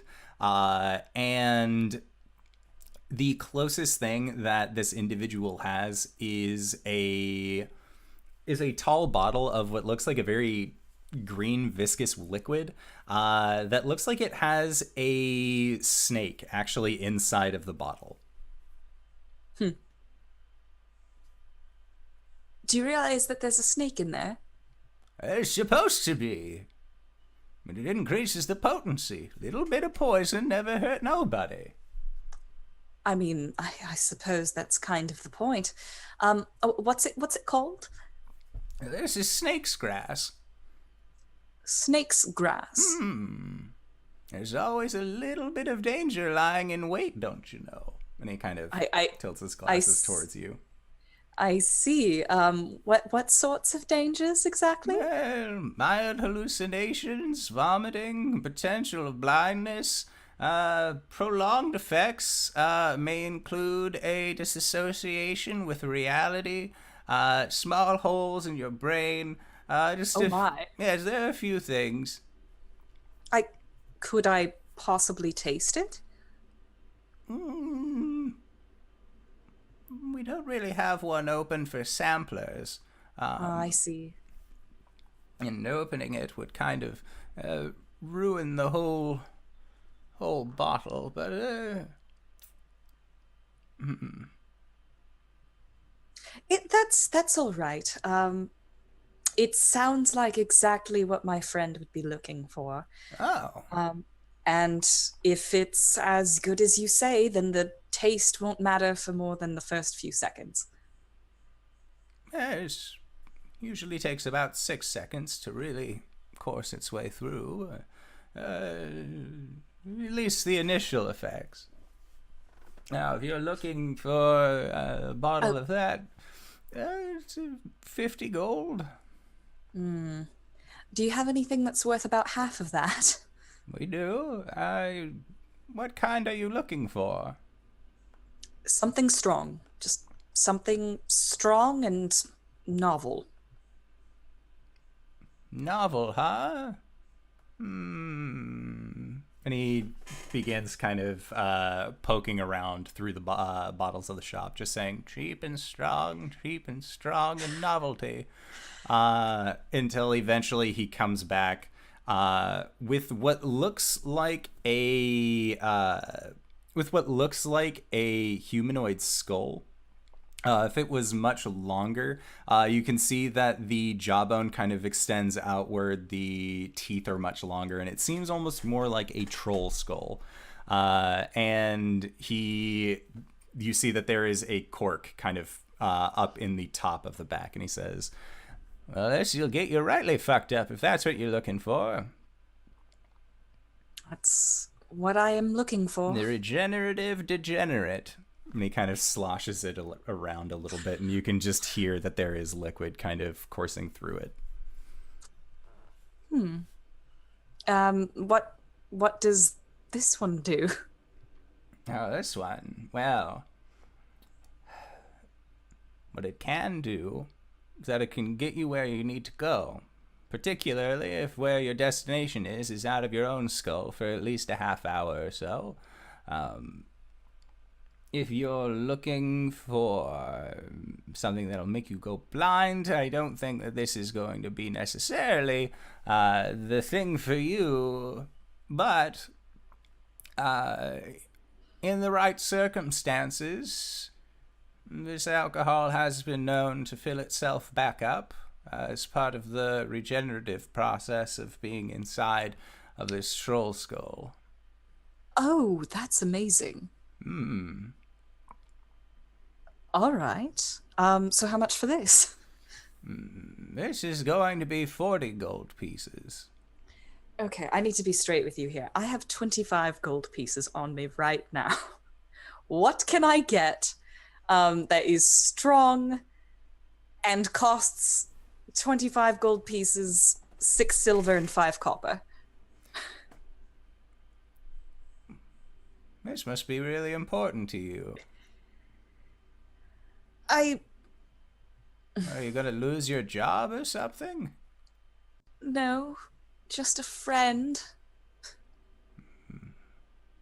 Figure kind of nods. Says, tell you what. 25 gold. You take the troll head. And you make it back to me next time you come through. Oh.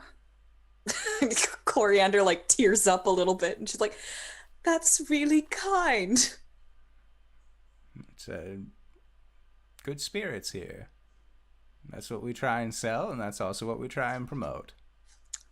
Oh, I get it. You mean like your heart. I do. What's the name of this place? I need to remember this place. The name of this place is Spirits Renewed. Okay. This guy's really nice. What's his name? Carver. Carver? Mm-hmm. The human man, mid-40s, Carver slightly. the human man. Yes, Carver the human man. Carver, Spirits Renewed. All right. Thank you so much, Carver. It was nice meeting you. And what was your name? Coriander. It was excellent meeting you as well, Coriander. And she will pay the man his dues, and she will wrap up that skull. And I think she'd suspect Gwen would be at Grey Boars, so she's going to head that direction. And I think she'll, since she's trying to please Gwen, so she's going to enter summer form on her way over.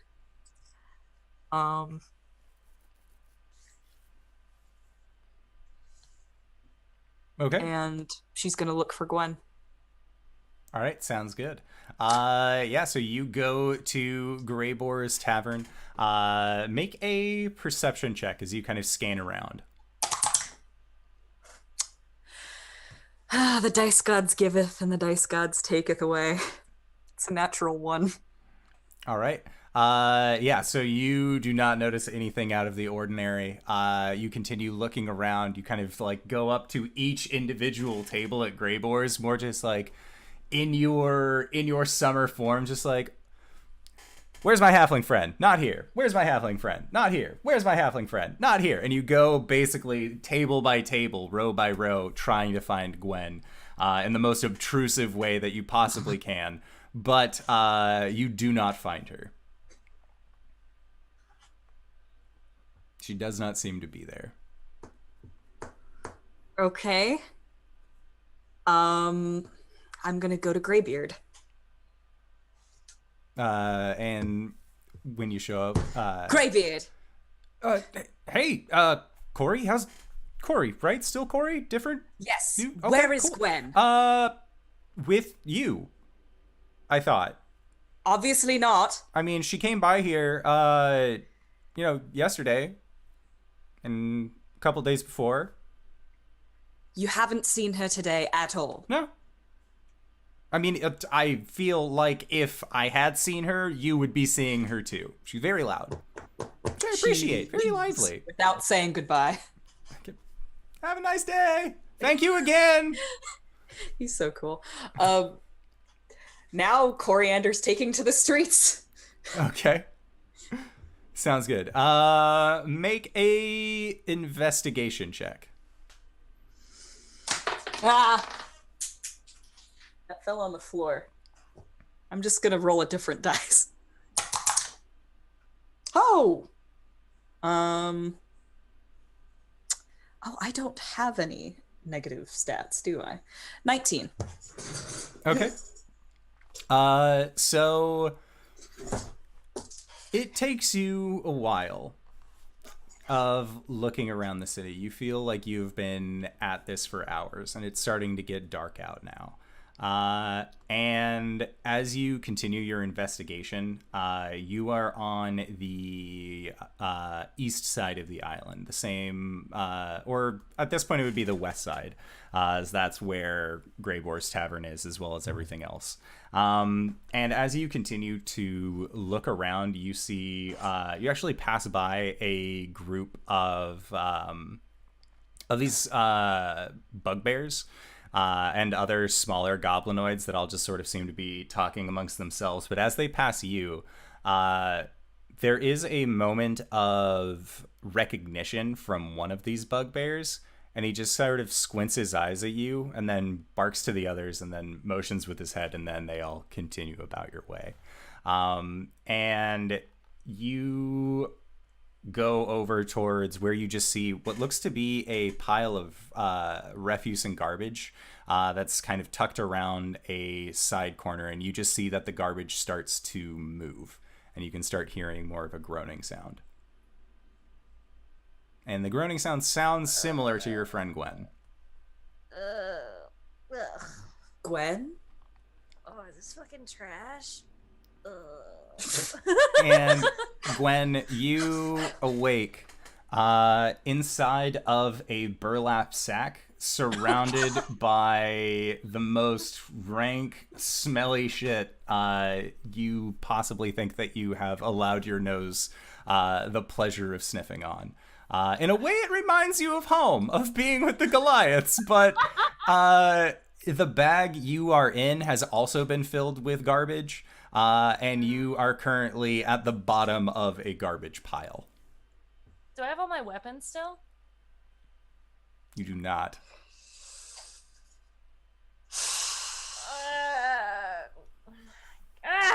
And Cori, you start seeing this mound underneath the trash pile move. And you begin to hear Gwen starting to freak out inside of that burlap bag. I'm gonna rush on over and I'll I'm not that well, actually no, I do have a pretty high strength. Rip it open. Ah! You're stronger than Gwen. And it is yes. Oh yeah. And it is a burlap sack. It's really not like the most tough of materials, but yeah, as you tear open this bag, you can see that Gwen has both her eyes are currently black eyes. You can see that her nose is kind of busted off to one side. She has cuts and scrapes on her face and along her arms. And she does not have her great axe with her. Gwen, what happened to you? Cori? Where am I? Ow! Gwen, Hold still. Garbage juice has definitely gotten into your open wounds. Oh. She's like gonna get out a handkerchief and start like wiping garbage juice off of her and lay on hands for Gwen. Okay, I was like, can you please just heal me? I was getting to it. Calm down. How many? Well, what am I at? As many as she needs. Was I down to 0? You were at 1, yeah. I was at 1, okay. Oh, how many do you need? I have 59 health normally. Okay. You're gonna get 30 and that's it. Okay. That's how much I can give you. That's fine. Ow! Gwen, what happened? Are you okay? The fuck is my axe? Did they fucking take my... Okay. Who did this to you? I went to a bar. There were a bunch of fucking goblins and bugbears in there. They locked the door and they beat the shit out of me and they took my goddamn axe. And Gwen like kicks garbage over and she's like, come on! And starts storming off. She's going towards home. We're getting the guys. Yeah. Okay. We're gonna do that. Okay. Yeah, so you guys managed to make your way there. And Gwen, all of your money is currently missing. Pretty much everything that you had on you that weren't the clothes on your back have all disappeared. Is it okay if I keep them in my inventory and just remember that they're not there? Yes. Okay. It's okay. I'm sorry I yelled. Oh no. All right, You made so- the babies cry. You did this, Steven. I did do this. Happy birthday to me. So yeah, you guys make your way to Dragon's Drafts, and Caelum and Arjan, you guys are just kind of enjoying, like, this is the first time in a while that you've just had some peace and quiet. You can hear the gentle call of the shore off in the distance. Gulls just kind of fly lazily around the sky. We sure thought we were leaving the island today. Yeah. Yeah. And then the door is kicked open, as you guys can hear the storm of Gwen coming in from quite some ways away. Your window having remained open, so you can kind of hear her grumbling on her way up to the door.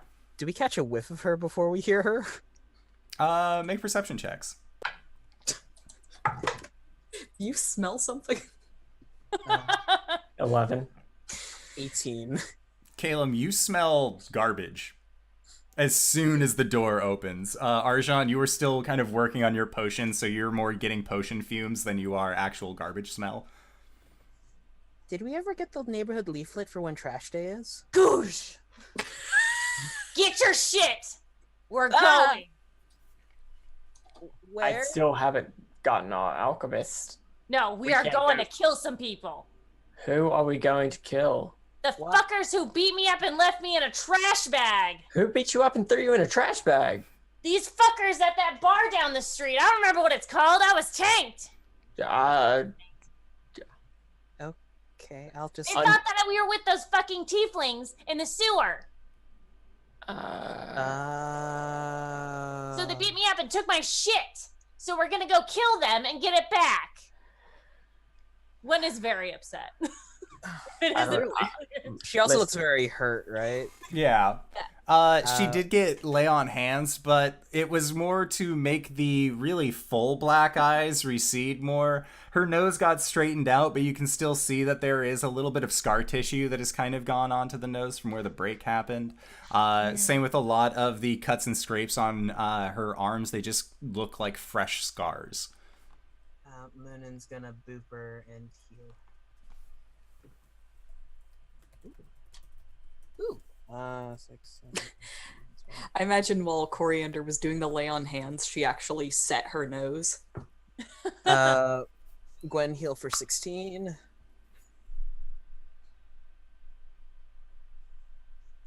Yeah. All right, we're going to make an enemy of the Keshin Trading Company, but I guess we already did that. Okay. The Keshin Trading Company made an enemy of us. They sure as hell did. Yeah. And Coriander's gonna reach into her bag and hand Gwen her old longsword. Yeah. So Rask is not going to be happy about this. Arask can deal. Ooh. Ooh. I like summer, Cori. I like summer, Cori. The front. All right. So, all right. what? We go in there spell slinging, or We gotta. Well, they're all working together. We can't take all of them. There were too many fuckers. Do we want to try to explain the situation? And try to end the cycle of retaliation? Or do we just want to try to get the big one? I don't know. Grayskull, do you think we should handle this diplomatically? no? And Gwen, you look back and you are the only one who sees your spirit, your Goliath Sona, arms folded in front of him, his brows furrowed, just head down, looking like a real skull face. and just says, "They have my fucking axe." He just shakes his head. No. Gods were actually doing this. Okay. Who else can we get? I mean, it's gonna be hard pressed to drag people in to fight the Keshin Trade Company. Well, who are these fuckers? I don't even know. Well, we could have taken their boat over at some point back in Marysville. Oh shit. Who was the captain of that? It wasn't the gnome. Was it a hobgoblin? Was it the hobgoblin? It was a What's human what's man. his fault? Human man. Well, I don't like him. Yeah. You know that Farron, Prescott, and Mugwort are also on a Keshin Trade Co ship, as that is what they had rowed from Arathsk to get to Vascor. And Yeah, but then they have Caelum's dad, and we don't like him either. I have 2 dads. We don't like one of your dads. I mean, technically they're both there. I mean, that's what we're assuming, but I don't feel good about this. Let's go fuck some shit up. All right, it's either Where are we go going? fucking kill them, or what? What's our other option? We Name go in and ask for the stuff back whenever they inevitably refuse.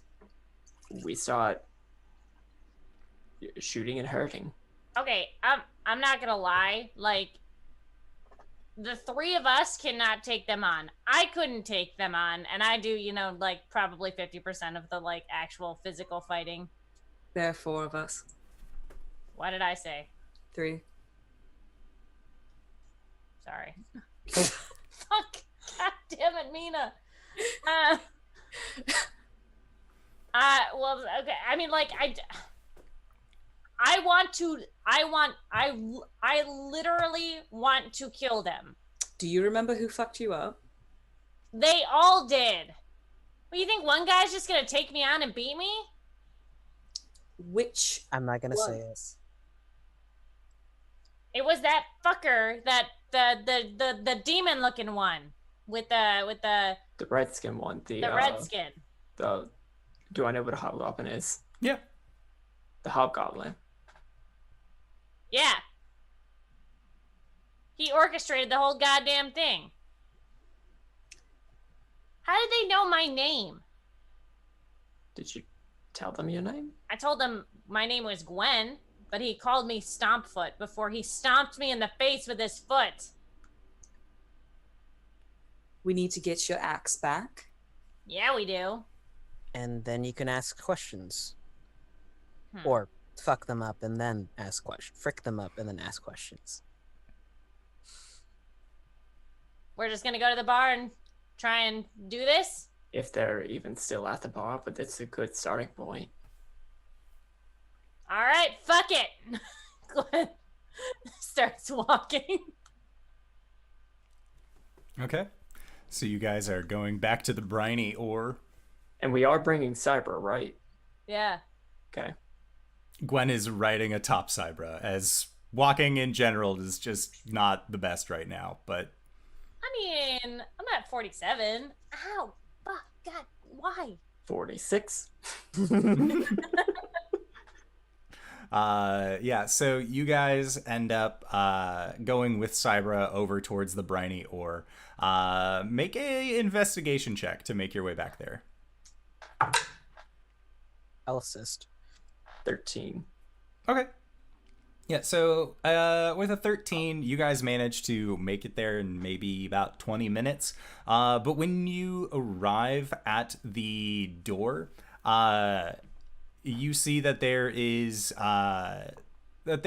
kind of a gathering inside. Not a whole lot of people, but it seems like there, at least Gwen to you, there are significantly less individuals inside of this bar than there were the first time. Do I recognize any of the people in there? Make a perception check. Okay. And don't fall off my lap. Woo, 8. You do not. There are a lot of faces. Most of these people look the same to you anyways. So being able to kind of pick out specifics as to which one was the one that did you a bad is basically, are any of them the red-faced one? And none of them are. Just listening to the conversations as we walk in, does anybody immediately recognize Gwen? Or do we hear that anybody recognizes Gwen?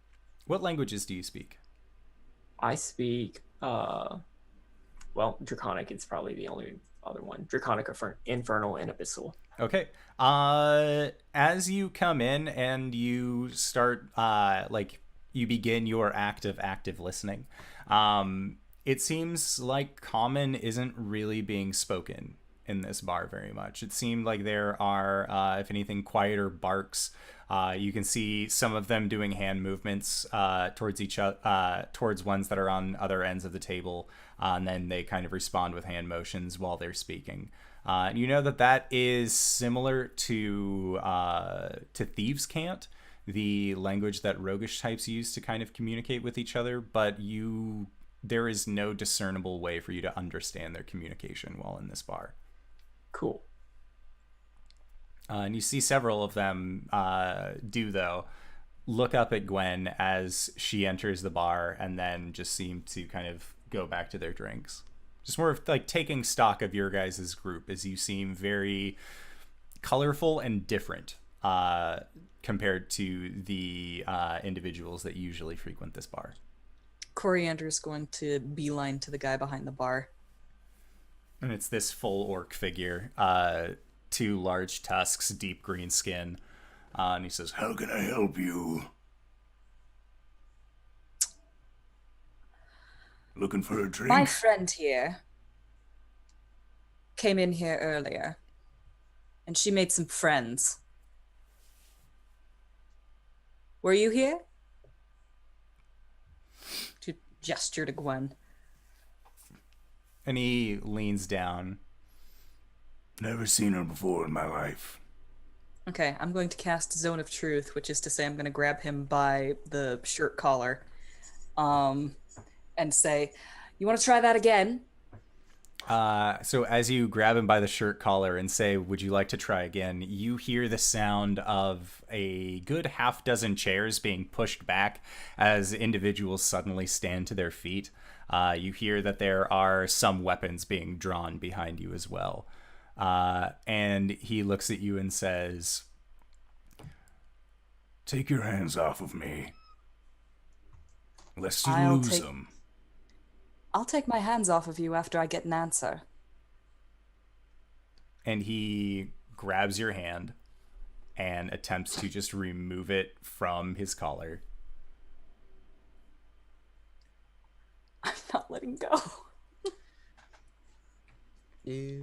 And as you refuse to let go, Arjan, you, Gwen, and Caelum, kind of focusing on the area around you, you see this bar full of individuals. All now are taking notice of you. And you see that there are some bugbears that kind of stand up, their long bodies just sort of hunched over inside of this building. And a few of them actually leave. They don't seem to really have any interest in this. And then as they're leaving, one of them puts a hand on the doorman's shoulder, and you see him nod towards your group. And that is when they end up leaving the bar. But the doorman, you hear the sound of wood being shifted into place, locking you guys in. Well, it's a good thing we're getting exiled anyway. And that is where we will call it for tonight's session. So I would like to say thank you to everybody who decided to stop by and watch as we do our best to get off of this island. However, it looks like things How just... dare you? We're doing our dangest, gang. I would like to say, again, thank you to all you wonderful players for doing such a great job each and every week. Look at all these kitties. This was a good day because we had kittens, we were celebrating my belated birthday. And Gwen, as the only character who is nice, gets the shit beat out of her. She went to the wrong bar. But You picked the bar! she went to the wrong bar. But Don't sorry, act like you LB, didn't do this. Yeah. But I would like to say, again, thank you to everybody who stuck by. Thank you to all these players. RJ, where can we find you? What do you do? Oh, hey, everybody. I am RJ. You can catch me at RJustice282 on Twitter and Twitch, where I will sometimes tweet about the nerdy things of my life. And this coming Wednesday, I'll be attempting to stream Monster Hunter. I've had a few unsuccessful streams. Testing, anyway. You can also catch me on Tuesday on the Curse of Strahd game run by the lovely Danae Keener, as I am Speedy, the Ranger human, and also on Per Restarter's channel on Sunday at 8 p.m. EST for Cypher System, where I play G3, the inquisitive robot who is driving his girlfriend. I work with some good people. Huh. Okay. Hmm. Excellent. LB, where can we find you? What do you do? Hi, I'm LBHackEmUp. This is Mina. She is a 4-week-old kitten who I'm fostering and who is like a vampire. That's why she's named Mina. You can find me here Mondays and Tuesdays, and Wednesdays I'm on Dammit Berry's channel playing Ghost of Saltmarsh as Oyan 2. On Sundays at 5 p.m. Eastern Standard Time, I am on Encounter Roleplay's channel playing the Apocalypse system as a character from the late Victorian horror era, Maggie. And then, we're going to the 80s, so that's going to be fun. Hairspray's a thing. That's fun. And then at 8 p.m., you can find me also on Pro Restarter's channel playing the Cypher system as Ophi, who actually got hurt this time. So, like, it's a great couple days for me. Alrighty. And Cyber, where can we find you? What do you do? Hi, I'm Cyber. You can find me on Twitter at CyberWolf121, where I shitpost most of the time, but I also tweet about whenever I go live on twitch.tv/CyberWolf121, where I play video games very badly, like roll off of cliffs all the time and just die all the time. But I try to find all the juicy lore. Right now we're going through Horizon Zero Dawn and having a wonderful time doing that. We've figured out most of everything that was going on in this world last time, and it's spicy. It's real spicy. It's real good. All the VODs for that go to a YouTube that has a really bad URL right now, but you could find it by going to my Twitch thing. It's in the doobly-doo there. You can also find the podcast that Kyle with an N and I do called Let's Talk About It, where we get drunk, do parkour, and talk about our RPGs and just whatever else is on our mind. Yeah, you can find that there, and also on Anchor.fm, Google, Apple, not Spotify because we're working on it. You can, for other RPG stuff, you can find me on some great RPG channels like Indoor Adventures. That's it. But you can find me here on the Monday games and also on the Thursday games where we are playing Ghost of Saltmarsh. And apparently people are very interested in what my character is doing. He speaks in gobbledygook and expands minds. He's a baller. I love it. And then Danae, where can we find you? What do you do? I'm Wings, also known as Danae Keener. You can find me at DanaeKeener.com. I do nerdy drawings, mostly related to D&D and stuff on this channel. You can find me here today playing as Coriander, the Eldrin Paladin, or tomorrow on Tuesdays playing Curse of Strahd with all of my lovely players. And tune in tomorrow because we're going to be back at it again in Vallaki. So we'll see how that turns out. DanaeKeener.com. Yes. And if you have made it this far, you probably already know who I am, but if you don't, hey fella, how's it going? It's me, your pal, your buddy, the Indoor Adventurer.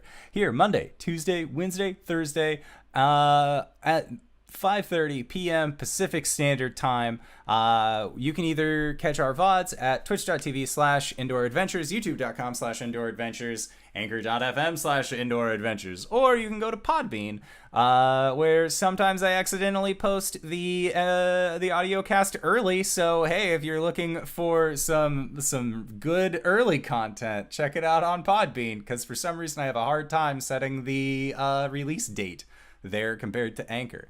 But we have our homebrew show on Mondays. We got Curse of Strahd on Tuesdays. We have our one-shot Wednesdays, where we do community-themed one-shots. And this Wednesday, we are gearing up for a level 15 one-shot being run by our dear friend Jen, aka Laughmaker D&D. So if you are interested in checking out a glimpse into Jen's homebrew world, the world of Ashenfell, I would highly suggest coming back and checking that out. And then on Thursdays, we got Ghosts of Saltmarsh. We just started that, so I'm very excited for all of you guys to catch up.